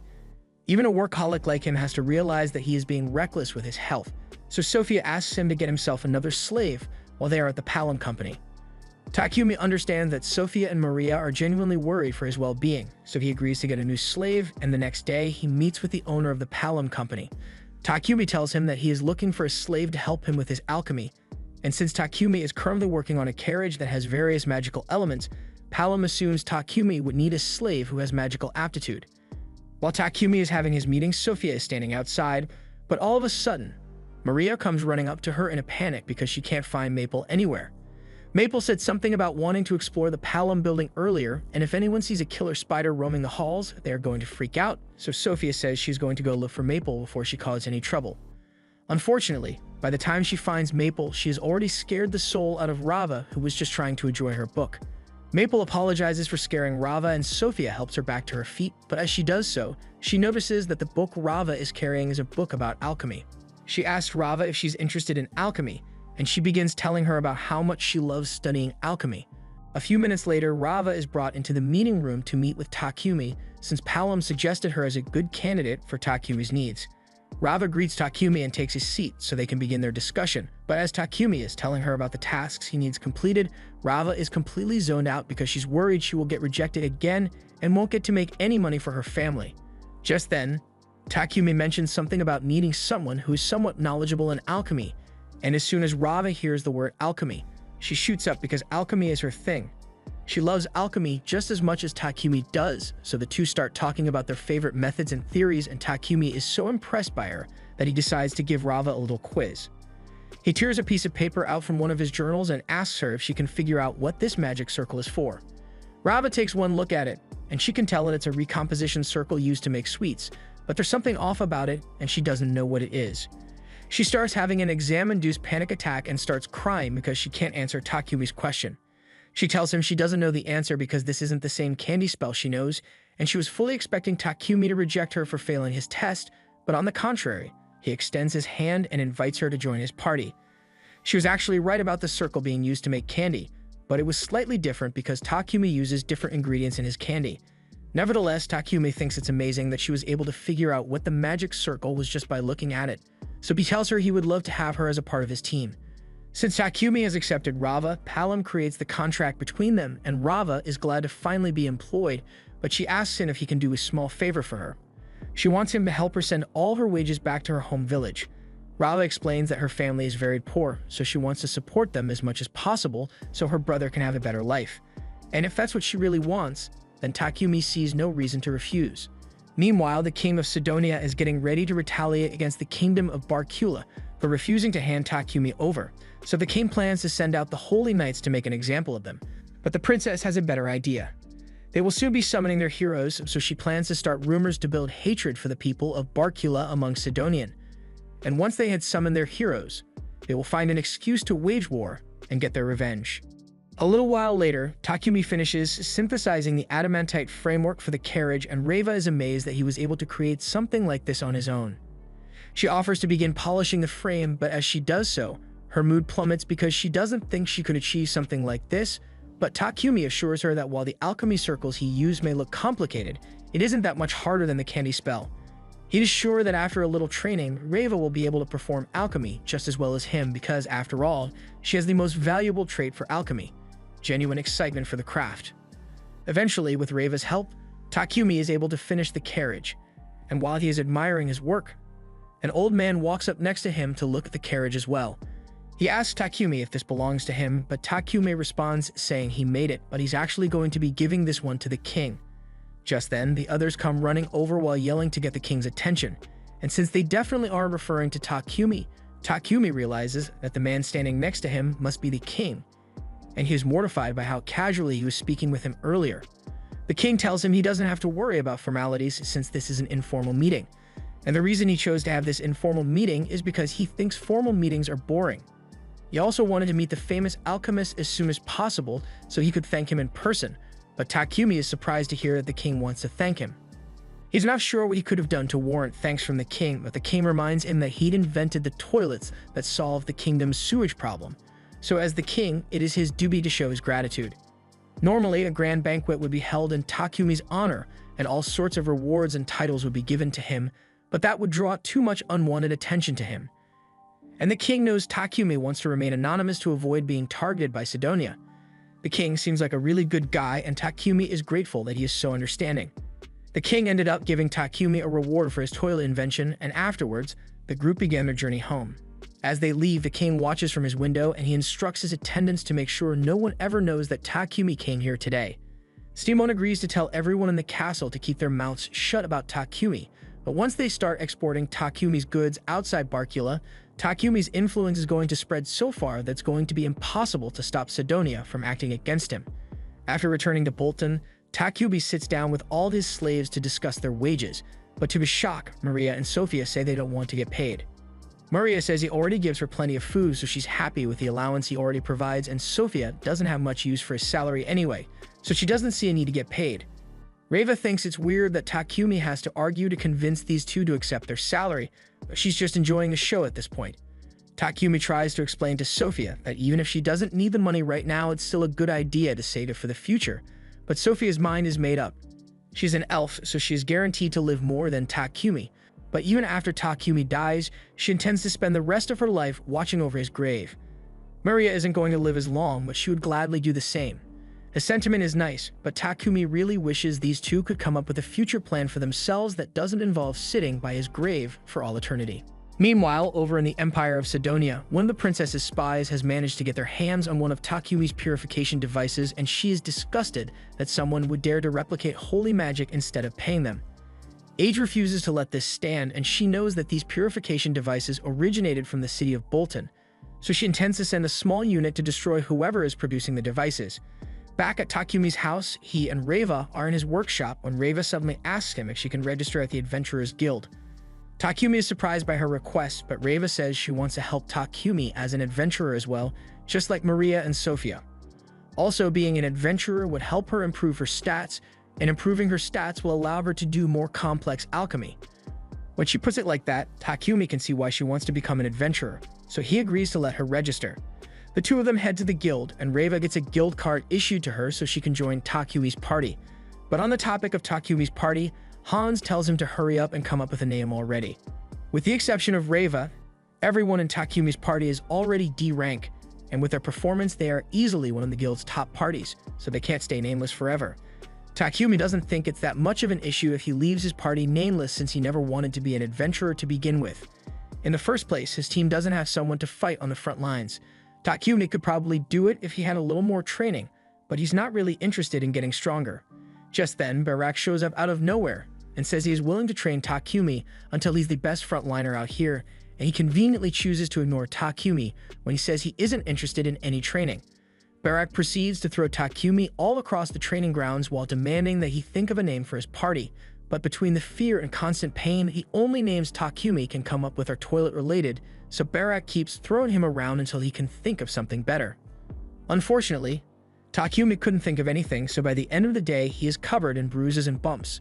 Maria starts patching him up, so Takumi asks if she has an idea for a party name, but she's even worse at naming things than he is, so she's not going to be much help. Takumi tries asking Sophia if she can think of a good party name, but her mind is a little preoccupied by the blind fury building within her. She can't believe Barak would dare to hurt her master in such a way, and she gets up to head over to the guild right now, because she's ready to throw hands over this. However, Takumi stops her and says Barak was just training him, and as much as it hurt, Takumi's combat stats did go up quite a bit because of it, so there's no reason to be mad at Barak. 10 months have passed since Takumi got summoned, and the other heroes are currently busy with their training. Yamato's combat prowess has been steadily improving over time, so much so that he is now overpowering the knight in charge of training him. However, Akira sits on the sidelines and mocks Yamato because he thinks Yamato's aggressive fighting style would never work in real combat. Akane reminds Akira that his fighting style is just as aggressive as Yamato's, but Akira says he's the main character, so he is naturally a better swordsman. Anyway, he asks if Akane wants to come back to his room with him for a different kind of training, but Akane ignores him and turns to head back to her room. Ever since they got here, Yamato and Akira seem to have changed for the worse, and she doesn't know why. She has been trying to figure out as much as possible about Sidonia and its goddess Anat to figure out what's going on, but so far all she's found is the doctrine of the Church of Divine Light. Their doctrine preaches absolute human supremacy and treats all demi-humans as slaves, but on the other hand, she managed to learn a bit about the Church of Creation that worships Nolan, and it treats all humans and demi-humans equally. However, Sidonia is dominated by the Church of Divine Light, and if they summon her and the others as heroes to bring world peace, Ekana shudders to think about what the royal family here intends to have them do. Back to Takumi, he gives Reva a ring and a staff since she wants to help out with their adventuring. The ring will help her activate magic, and since Reva told him she knows how to use his staff, Takumi made one out of tree and wood and some mithril alloy. Reva is really thankful that Takumi made such wonderful weapons for her, but Maple is starting to get jealous because Takumi never makes weapons for her. However, Takumi did make a weapon for her this time, and he had Reva help him make it, so Maple is thankful to both of them. The next day, Takumi is training with Barak again, and he tries to come up with a name for his party so he can get out of training, but the best he's got is Cat's Claw, and that's just a rip-off of Lion's Fang. So Barak puts him in an abdominal stretch hold. Maria tries to help by suggesting a name, but it's so bad that Barak rejects it and tosses Takumi to the ground. Takumi is getting worried that Sophia might attack Barak if he keeps swinging him around like this, but after seeing the training for herself, Sophia realizes that Takumi is really weak in hand-to-hand combat, so she now thinks the training is necessary. After several hours of being thrown around, Takumi finally gets a break, but just as he's finally getting to relax, Hans asks him if he would like to take on an escort mission.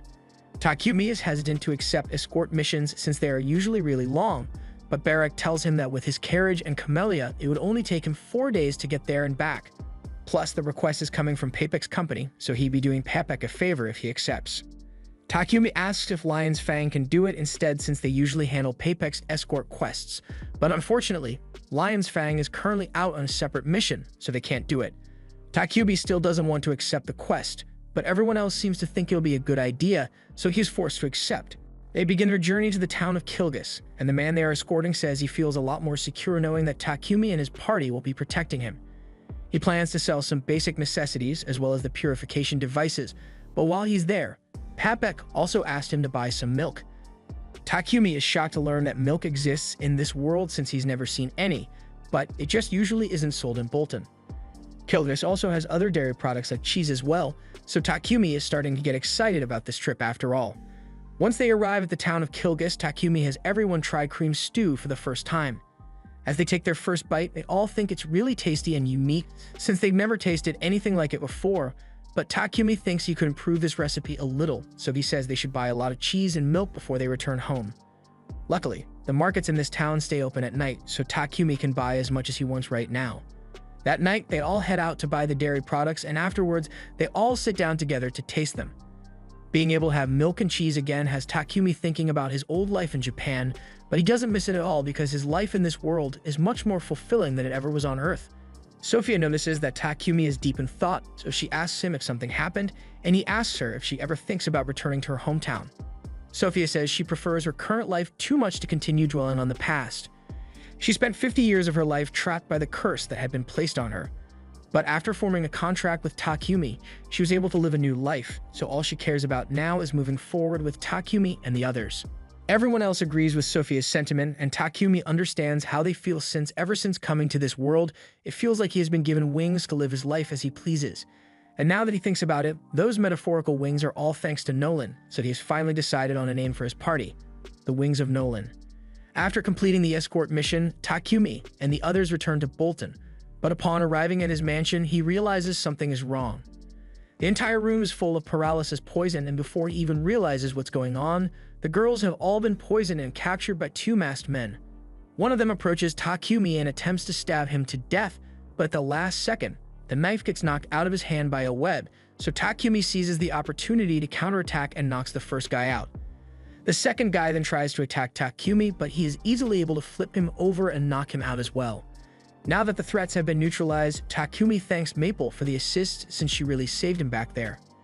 He then uses Cure to get rid of the poison so the girls can move again, and Sophia begins profusely apologizing for not being able to protect him.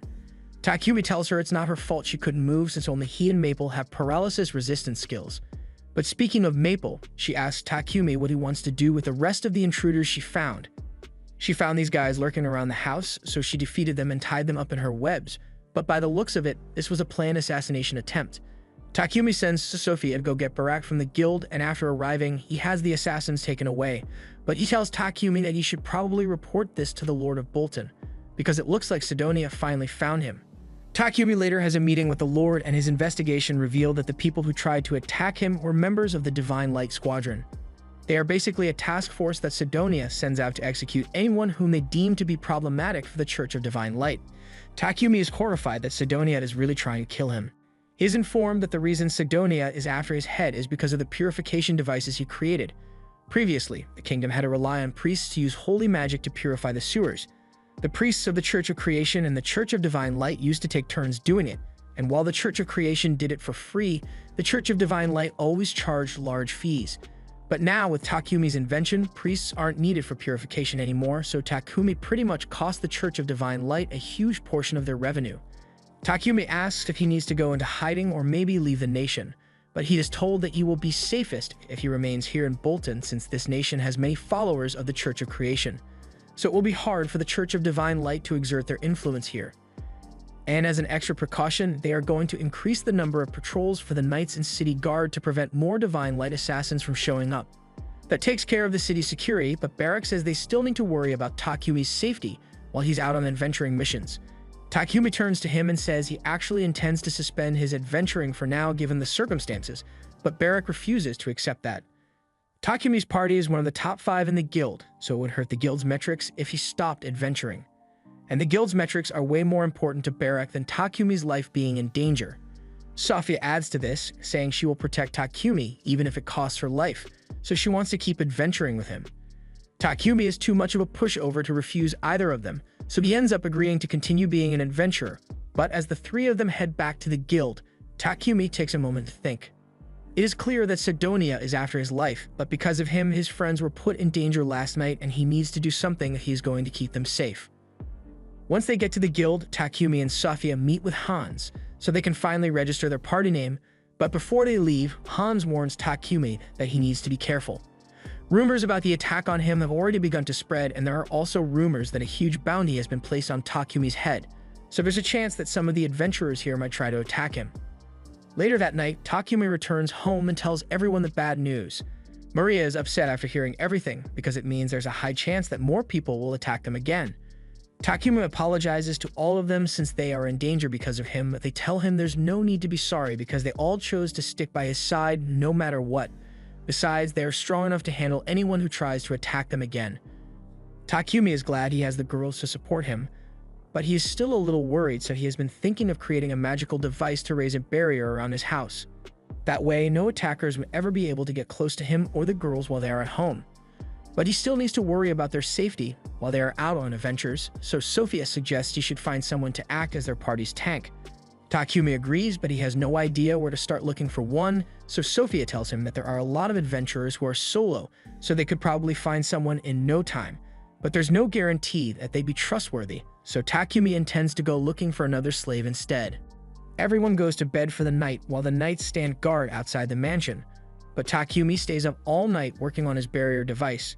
The next morning, he calls Reva outside to help him with the alchemy, but surprisingly, Sophia comes over as well and says she wants to help. Takumi is happy to have an extra set of hands, so he agrees to let Sophia help and asks her to etch this magic circle into one of the metal plates he brought out.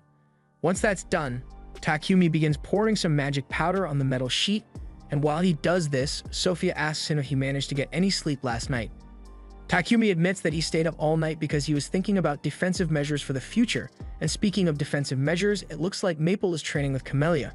They are practicing Camelia's ram attacks against some fake golems, but now that Reva thinks about it, golems fall under alchemy, so if Takumi were able to make one, it would be perfect to act as their party's tank. Unfortunately, golems require magic circles to be engraved into their control core, and that's still too complex for Takumi to do, so he can't try making one. He would need his mana manipulation skill to level up a lot for him to even attempt it. But for now, he just wants to focus on finishing up the barrier, so he begins casting a spell to bind the spell to the metal plates, and once he's done, all that's left is to place them on the house. All of a sudden, Takumi gets a notification that his mana manipulation skill has been maxed out and evolved into spell control, so maybe he can attempt the golem creation after all. Meanwhile, in Sidonia, The king has just been informed that the Divine Light Squadron was captured. The king is shocked to hear that not only did the Divine Squadron fail to kill their target, but they were also captured. By now, the kingdom of Barkula must have interrogated the assassins and found out that Sidonia was behind it, so this matter has become a lot more troublesome than he had anticipated. Elizabeth suggests to the king that they should put a hold on any further attacks on Barkula for now and instead focus on completing their other mission regarding the summoning circle. The king thinks she's right, so he asks Homer for a progress report on the ruined magic circles they found. Homer replies, telling the king that he was unable to analyze the circle completely, but it seems to be functional regardless, so they just need to wait for it to accumulate enough magic power to be activated. Meaning it should take about 2 months before they can finally summon their heroes. Back at Takumi's house, he has just finished his first attempt at a golem, and it was a total failure. Creating multi-layered magic circles for the core is a lot harder than he thought it would be, so he's probably going to have to level up even more before he can handle it. Maple asks him why he even wants to make a golem in the first place, because he already has all of them, and they are really strong, but Takumi thinks it would be nice to have a golem to guard the house at all times, even when they go on adventures together. If that's the case, Maple asks why he doesn't just go find a natural golem and tame it, and that's actually a brilliant idea, so Takumi immediately starts making plans to do exactly that. He asks Sophia if there are any good locations to find golems, so she tells him that around the Forest of Death, there have been reports of occasional stone golems being sighted, and if you go into the dungeon, there's a chance you might even find an iron golem inside. Takumi is surprised to learn that this world has dungeons, but Sophia is confused about how Takumi could possibly not know about the dungeons. Takumi makes up an excuse and says he hasn't been inside a dungeon before, but he thinks they should try heading into the dungeon to try finding an iron golem. But Sophia tells him that would be a bad idea, because it would be reckless to try to take on the dungeon when they don't have a tank in their team yet. Sophia makes a good point, so Takumi and the others end up heading to the rock flats in search of a rock golem. Eventually, they manage to spot one, but it's way bigger than they thought it would be. Sophia informs everyone that the golem they are faced with is probably Guardian class, and to kill it, they would need to target its magic stone. But Takumi doesn't want to kill it. Just then, the golem turns in their direction and starts scanning the area, so Sophia and Takumi duck behind a rock to hide from it. Sophia didn't expect the golem to have a scan ability, and she's starting to worry that it may be too much for them to handle, so she suggests that they should look for a different golem to tame. However, Takumi still thinks this is the best golem, since having a dangerous golem like that guarding his house would deter most attackers. He doesn't waste another minute and immediately runs out to challenge the golem, but just as everyone gets into position and is about to fire, Takumi suddenly realizes that the golem isn't attacking him, so he tells everyone to wait while he tests something out. Truth be told, he is terrified to be so close to the golem, but for some reason he feels energy similar to that of Nolan's coming off it, so he assumes it must have been created to guard some of Nolan's ancient ruins. And if that's the case, then Takumi thinks the blessing Nolan gave him should be enough to make it friendly. He stretches out his arm and attempts to tame the golem, and it actually works out. He has successfully tamed the golem, and he did it without having to fight at all, so the girls are really impressed. Maple asks Takumi what he plans to name the golem now that he has tamed it, so Takumi thinks about it for a second and eventually comes up with the name Titan. Everyone greets Titan and welcomes him to their team, and it seems like Titan is trying to tell them something, but his body isn't very versatile, so Takumi intends to make him a new one. He tells everyone that they can head home now, but Sophia points out that they will cause a huge commotion if they return with a giant golem out of the blue. Takumi realizes that might be an issue, so he is about to put Titan in his pocket dimension, but before he could do so, Titan begins to crumble and shrinks himself down to a little rock golem. Now they can take him with them to town without causing a huge scene, and Takumi promises to get to work on some improvements for Titan as soon as possible. Meanwhile, in the future, Akane continues to watch as her friends become more powerful and scummy with each passing day. The two of them are now strong enough to take out the entire knight squad of the castle, and they are taking great joy in calling all the knights weak as they stand over them. Back to Takumi, as soon as he got home, he got right to work designing a new body for Titan, and he's really excited for it. So he plans to begin construction soon, but before that, there's something he needs to take care of. He calls a meeting with everyone and tells them he is planning to dissolve all the contracts he has with them. The girls are shocked to hear this and ask Takumi why, so he explains that they will always be in danger if they stick around him, and he doesn't want to let them get hurt. He's been considering this ever since the day they first got attacked, and he is sure that this is for the best. The girls ask who will protect him if they aren't around, but Takumi says he still has Titan with him, as well as Maple and Camellia, so they don't have to worry about him. He wants the three of them to live somewhere safe, and of course he's going to pay them a lump sum so they can afford to live comfortably for a while. He tells them to think of it as his final gift to them, but all of a sudden, Maria gets up from her seat and points her spear at him. She simply can't accept Takumi's decision and asks why he always prioritizes others over himself. Takumi tells her he doesn't want to be the reason any of them gets hurt, so as much as he loves them, he can't have them stay with him any longer. Maria yells that if Takumi truly cares about them, then he should want them to fight by his side and overcome whatever challenge comes their way together. But Takumi remains silent because he doesn't know what to say. Maria breaks down in tears and apologizes for threatening Takumi, but she doesn't know what to do with herself if she's not by Takumi's side. Sophia goes to comfort Maria and tells Takumi that while she understands that he is only asking them to leave out of concern for their safety, but telling them to just abandon him after everything they've been through is simply too cruel. They all swore to serve Takumi with everything they've got, and they were serious about remaining loyal to him forever. Takumi finally gets it, so he apologizes to everyone for trying to push his decision on them without considering how they feel.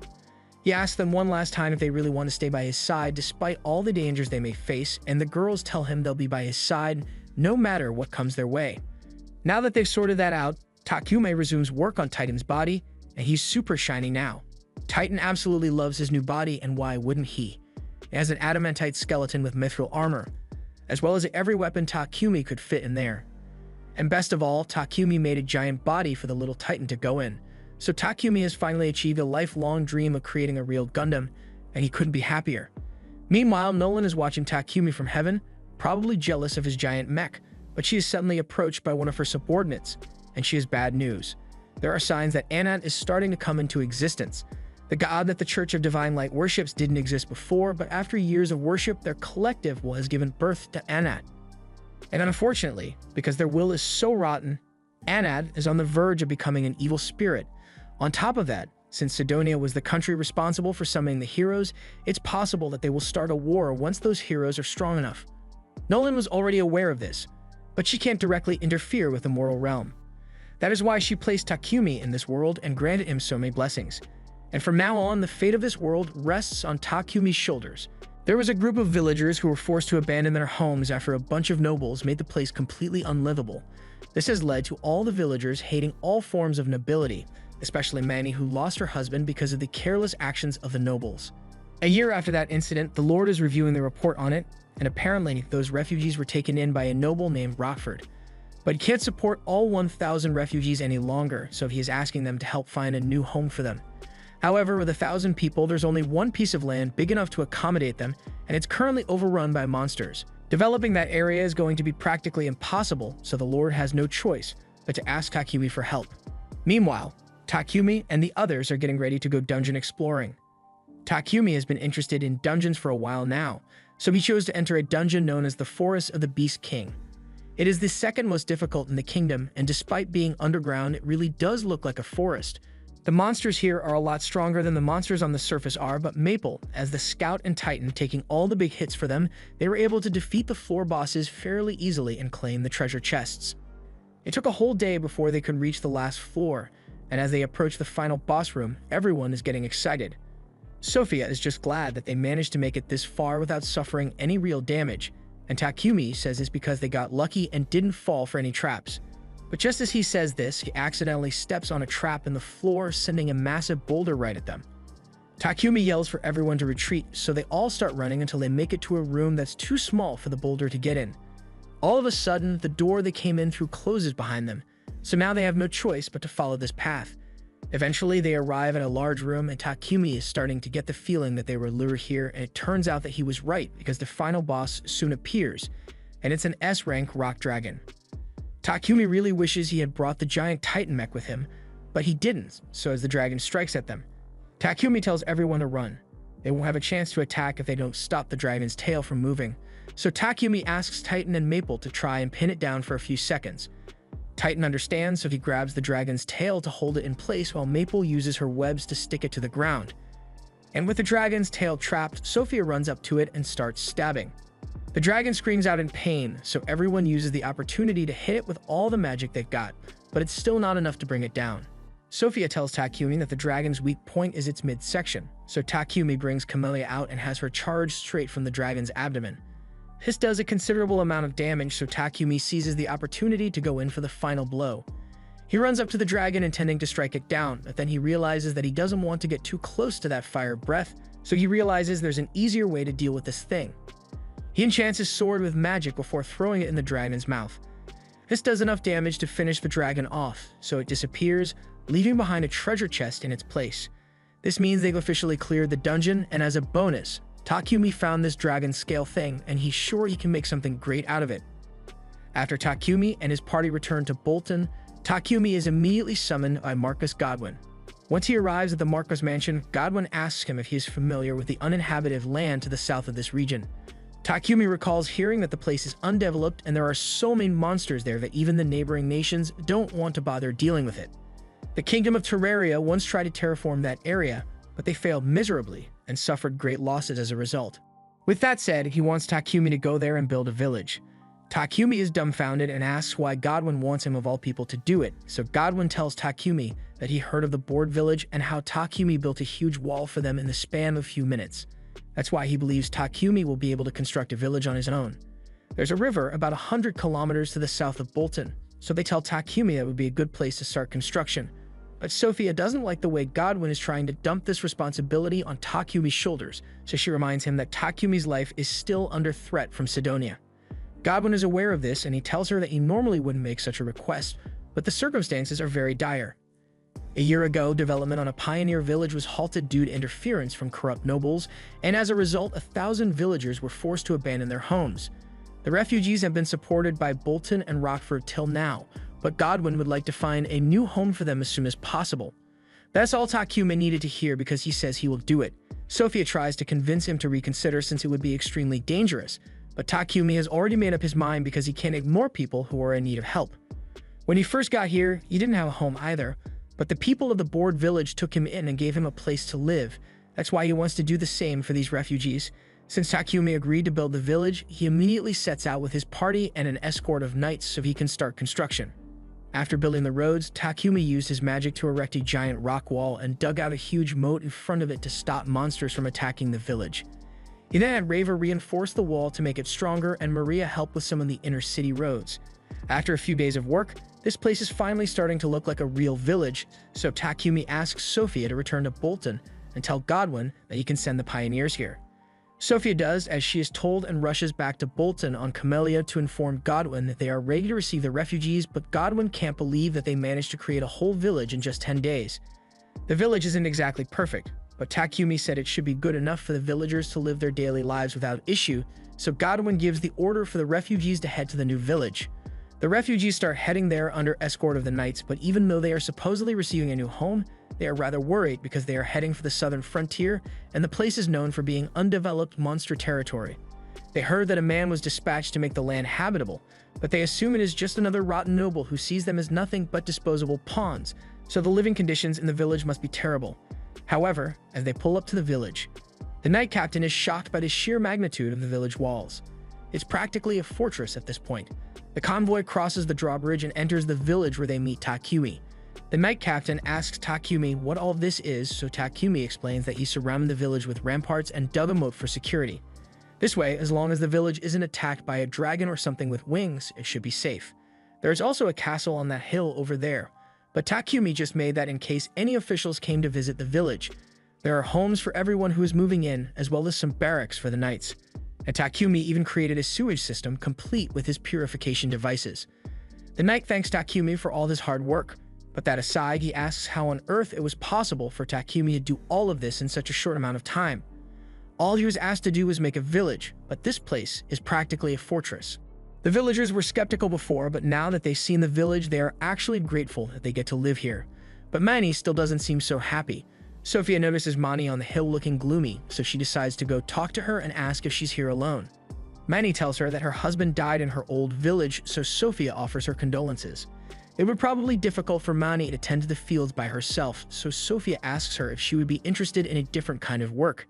She tells Manny that her master is the one who built this village and he has been very busy lately, so she's looking for someone to help take care of his needs. Sophia's phrasing makes it sound a bit inappropriate, so she clarifies that Takumi just needs someone to do the cooking and cleaning since Maria is busy with construction too.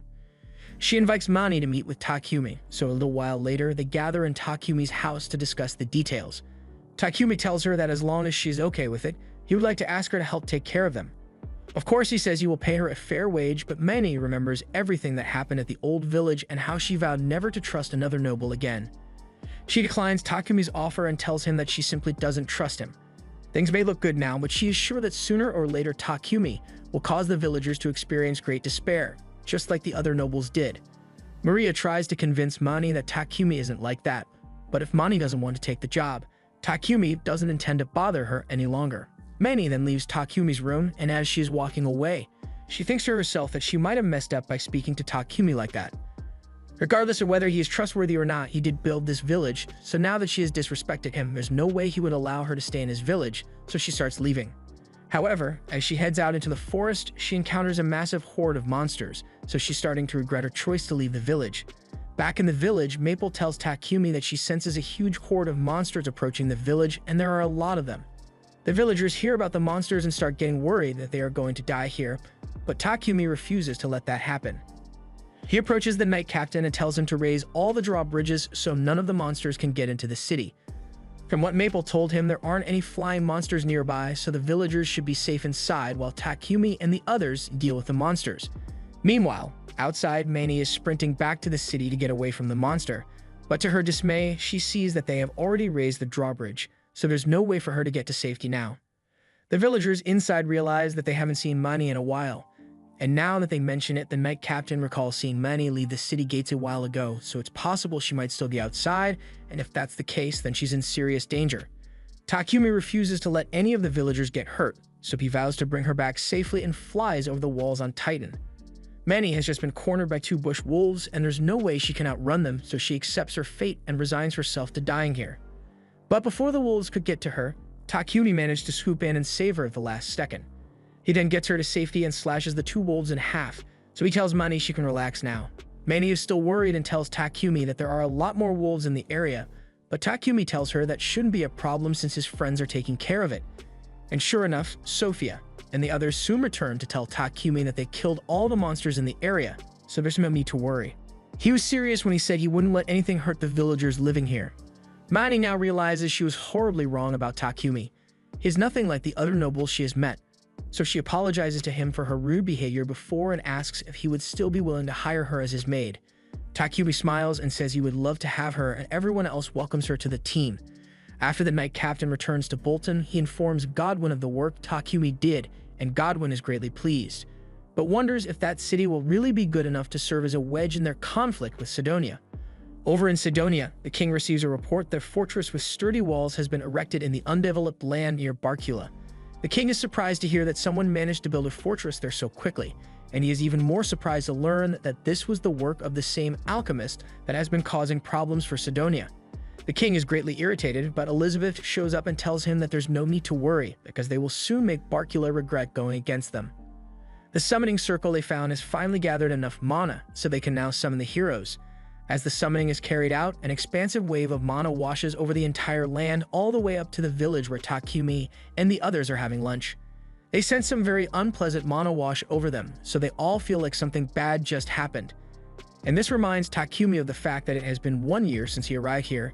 He remembers that Nolan told him she sent him 1 year into the past from when he and the heroes were summoned, so that must mean the other heroes have arrived. And knowing what he does about Sidonia, this can't be good. 3 months after the heroes were summoned, they had all reached A rank, so Nolan anticipates that Sidonia will be making its move soon, and just as expected, Elizabeth tells the heroes that she has an announcement to make. She tells them that the time has finally come to introduce the world to its new heroes, so she's going to be taking them all over the continent so they can display their power. Ahira and Yamato seem thrilled by the idea of going out into the world and being hailed as heroes, but Akane, on the other hand, isn't so keen on it. However, she still plays along with the others and pretends that she's excited so Elizabeth and the king won't realize that she's suspicious of them. Meanwhile, on Takumi's end, the village he built has now been named Wedgefort, and it is thriving as merchants and craftsmen move in to start their business. Meanwhile, in the forest outside the village, Sophia is busy slaying monsters, and after she cuts one in half, she is called out to by Maple. She shows Sophia the monster she captured because she has never seen anything like it before, but Sophia immediately recognizes it as a bush lizard, and she's starting to grow worried because the monsters in this area keep growing stronger. She reports this to the others, so everyone offers to help her handle the exterminations, but Sophia tells them that won't be necessary since she can still handle it on her own. The only reason she's worried is because it's strange that the monsters suddenly started getting stronger all of a sudden. She believes that the monsters are being forced out of their natural habitats for some reason, and while she has no way to prove this, she thinks that mana fluctuation they felt 3 months ago might have something to do with it.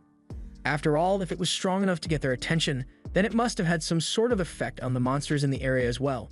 Takumi recalls what Nolan told him about the heroes being summoned, so he knows he needs to be careful, but at the same time he doesn't know what to expect. Later that evening, the Knight Captain tells Takumi that Baraka is requesting his return because he has a quest for him, so Takumi agrees to head back soon. But first, he asks the Knight if anything interesting happened in Bolton while he was gone. The Knight tells him that nothing has changed, but there's a rumor going around that 3 heroes have appeared in the Empire of Sidonia. After hearing the news, everyone gathers to talk about the implications of heroes being summoned in Sidonia. Since the others don't know the truth behind the heroes summoning, Maria assumes Nolan must have summoned the heroes to Sidonia in order to correct Sidonia's evil deeds. But Takumi knows that's not the case. Sidonia is still every bit as rotten as they were when they tried to kill him, so all he can hope is that the heroes who got summoned turn out to be good people. Unfortunately, that couldn't be further from reality because Akira and Yamato are certified scumbags now. As they are about to get into their carriage, Yamato asks if they are really going to bring that filthy demi-human with them. Lulu tries to apologize for offending him, but Yamato gets annoyed that she would even dare to speak to him. Akane stands up for Lulu and tells Yamato that she is her personal attendant, so he can't treat her that way, but Akira tells her demi-humans are nothing but slaves. However, since Akane is so fond of Lulu, he agrees to let her ride in the carriage with them. As the heroes are about to depart, Elizabeth and the king begin praying at Anat to help the heroes conquer their foes. And even if Anat wasn't real initially, she definitely is now. Once Takumi and the others return to Bolton, they ask Hans if he has any information about the heroes that were summoned in Sidonia. He tells them that the heroes are 2 boys and 1 girl, all with black hair, so Takumi assumes they must be Japanese just like him. Hans also mentions that the heroes are apparently on expedition to visit all the churches in Barkula, but that's just a cover story because their real goal is most likely to destroy the churches of Nolan. Anyway, Hans tells Takumi that Pepek has requested his party to escort him to the royal capital. And since it's a request from Pepek, Takumi decides to accept. While everyone is getting ready for the escort mission, Manny asks Takumi if she can go on the mission with everyone else. Takumi doesn't think that's such a good idea since escort missions are dangerous, and Manny has no fighting capability so she might get hurt. Manny understands that, but staying in this mansion all alone while everyone else is out on their mission would make her feel very lonely. Maria and Sophia understand how Manny feels and Manny pleads with him to reconsider. She says she can use earth magic, so she's not completely useless in a fight, and those puppy dog eyes are really hard for Takumi to ignore, so he ends up agreeing to let Mani join them on the escort mission. But only under the condition that she sticks close to Maria or Reva. Manny is delighted to hear that Takumi is willing to take her, but they'll still need to register her as an adventurer later. Meanwhile, the heroes are currently making their way to Barkula, but Yamato and Akira are growing irritated by all the bumps since this carriage doesn't have any suspension. Akira heard that someone invented a carriage with suspension over in Barkula, so he wants one of those. And speaking of things he wants, he heard that there are also a ton of elves in Barkula, so asks Yamato if he wants to bring a few back home with him so they can have some fun. Yamato thinks that's a great idea, but the Knight Captain tells the 2 of them that Barkula has a law against taking slaves out of the country. But Akira and Yamato couldn't care less about laws. They are first-class adventurers who are well past level 30, so there shouldn't be anyone on this continent who can measure up to their combat power. Hearing the 2 of them talk like that makes Akane sick, but that's exactly why she has to do something before Akira and Yamato can cause any real harm. Right now, they are heading for the royal capital of Barkula, and Akane gets the feeling that this may be her only chance to fix things. A few days pass, and Takumi has completed his escort mission. So at the royal capital, the receptionist tells him that he, Sophia, and Maria are all being promoted to A rank, and Reva is being promoted to D rank. She asks them to present their guild cards so she can process their promotions, but all of a sudden, there's a huge commotion at the back of the guild as the heroes have arrived, and they are making a huge scene already.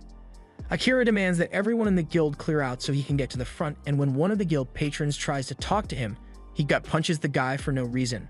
This would already be bad enough, but then Akira and Yamato spot Takumi and his beautiful slaves, and they think Takumi is just another inferior adventurer, so Akira demands that Takumi hand over the women immediately.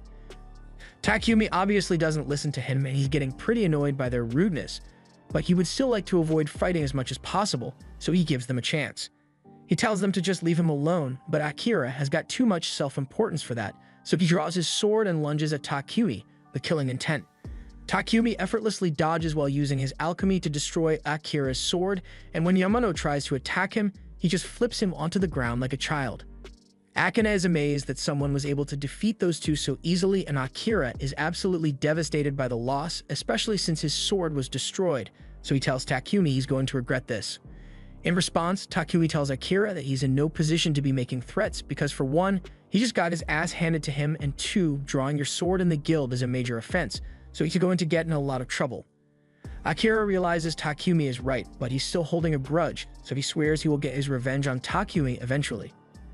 Once those two leave, Akane runs up to Takumi to apologize for the behavior of her fellow heroes, but Takumi tells her there's no need to apologize since she didn't do anything wrong.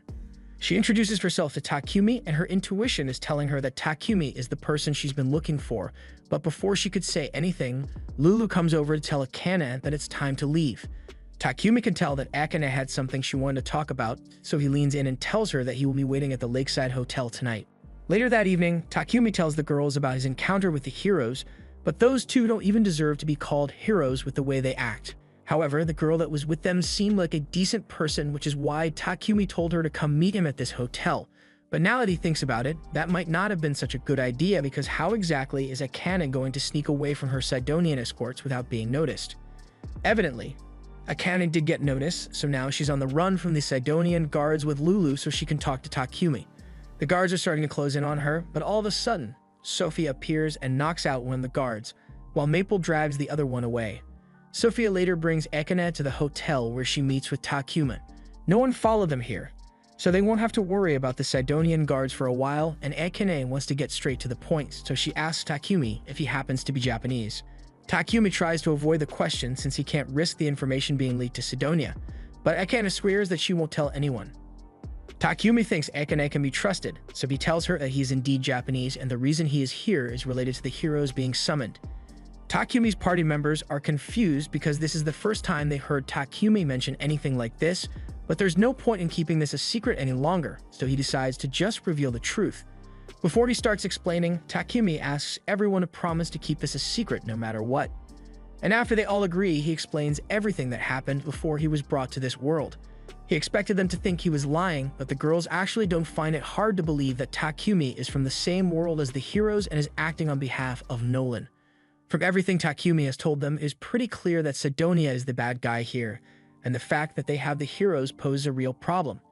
Akane asks if Takumi thinks Sidonia is planning to wage war on the other nations, but while that certainly is a possibility, Akira and Yamato are nowhere near strong enough to fight a war on their own. So it's much more likely that Sidonia plans to use the heroes to incite the masses into kickstarting a war. And even if they don't start a war, if the presence of the heroes spreads the influence of the Church of Divine Light, that would be a problem as well. Akane apologizes to Takumi for getting him involved in this mess, but Takumi tells her it's not her fault because they all got summoned here against their will because of Sidonia. But speaking of getting summoned, if Akira and Yamato are from Japan too, then there's no way they could have been such scumbags before arriving here, so Takumi asks Akane why they act like that. Akane doesn't know what caused it, but she does know that Akira and Yamato were kind people before they got here, but ever since they started training in Sidonia, their personalities changed drastically. Takumi finds that strange, so he asks Akane if they were ever given anything strange to eat, but Akane has no idea. She personally didn't trust Sidonia from the start, so she would always cast purification magic on her food before eating it. However, Akira and Yamato weren't as good with light magic, so it's possible they might have been drugged and brainwashed at some point. Knowing this, Akane kneels before Takumi and begs him to save her and Lulu because she can't afford to go back to Sidonia now. Takumi tells her to stop kneeling because she doesn't need to beg for his help. After all, he wouldn't want to abandon a fellow Japanese girl, so for now, he suggests they head back to his mansion in Bolton. One quick carriage ride later, everyone arrives back in Bolton, and to raise Akane's spirits, Maria prepares some cream stew for her. Akane is astonished because she hasn't gotten to eat something like this in ages, and it makes her so happy that she starts crying. Meanwhile, over in Wedgefort, a guard stationed on the wall notices something strange going on in the forest, and upon closer inspection, he realizes it's a monster stampede, so he rushes to go sound the alarms. Meanwhile, back at Takumi's house, Akane and Lulu have gone to bed for the night, and Takumi is busy in his workshop with Reva. He plans to talk to the king about Akane and Lulu later, but for now they'll be safe in his mansion. And in the meantime, there's something he wants to do, so he asks all the girls to gather around. Once everyone is here, Takumi tells them that he is going to be dissolving everyone's slave contracts effective immediately. The girls are all heartbroken because they think Takumi is trying to abandon them again, but he tells them that's not what he meant. He's about to face more danger than ever before, and he knows the girls are willing to stick by his side through it all, so he doesn't want them to be bound by slave contracts anymore. He wants all of them to stand as equals to him, so they can truly call themselves a family. After Takumi dispels the slave contracts, he gets back to work in his workshop and finishes up 2 legendary swords he had been working on. But before he could even test the blades, he receives a notice from the guild telling him there's an emergency in Wedgefort, and when he reads the details, he is horrified by how bad it is. This was the end of episode 11. Subscribe to not miss the next part.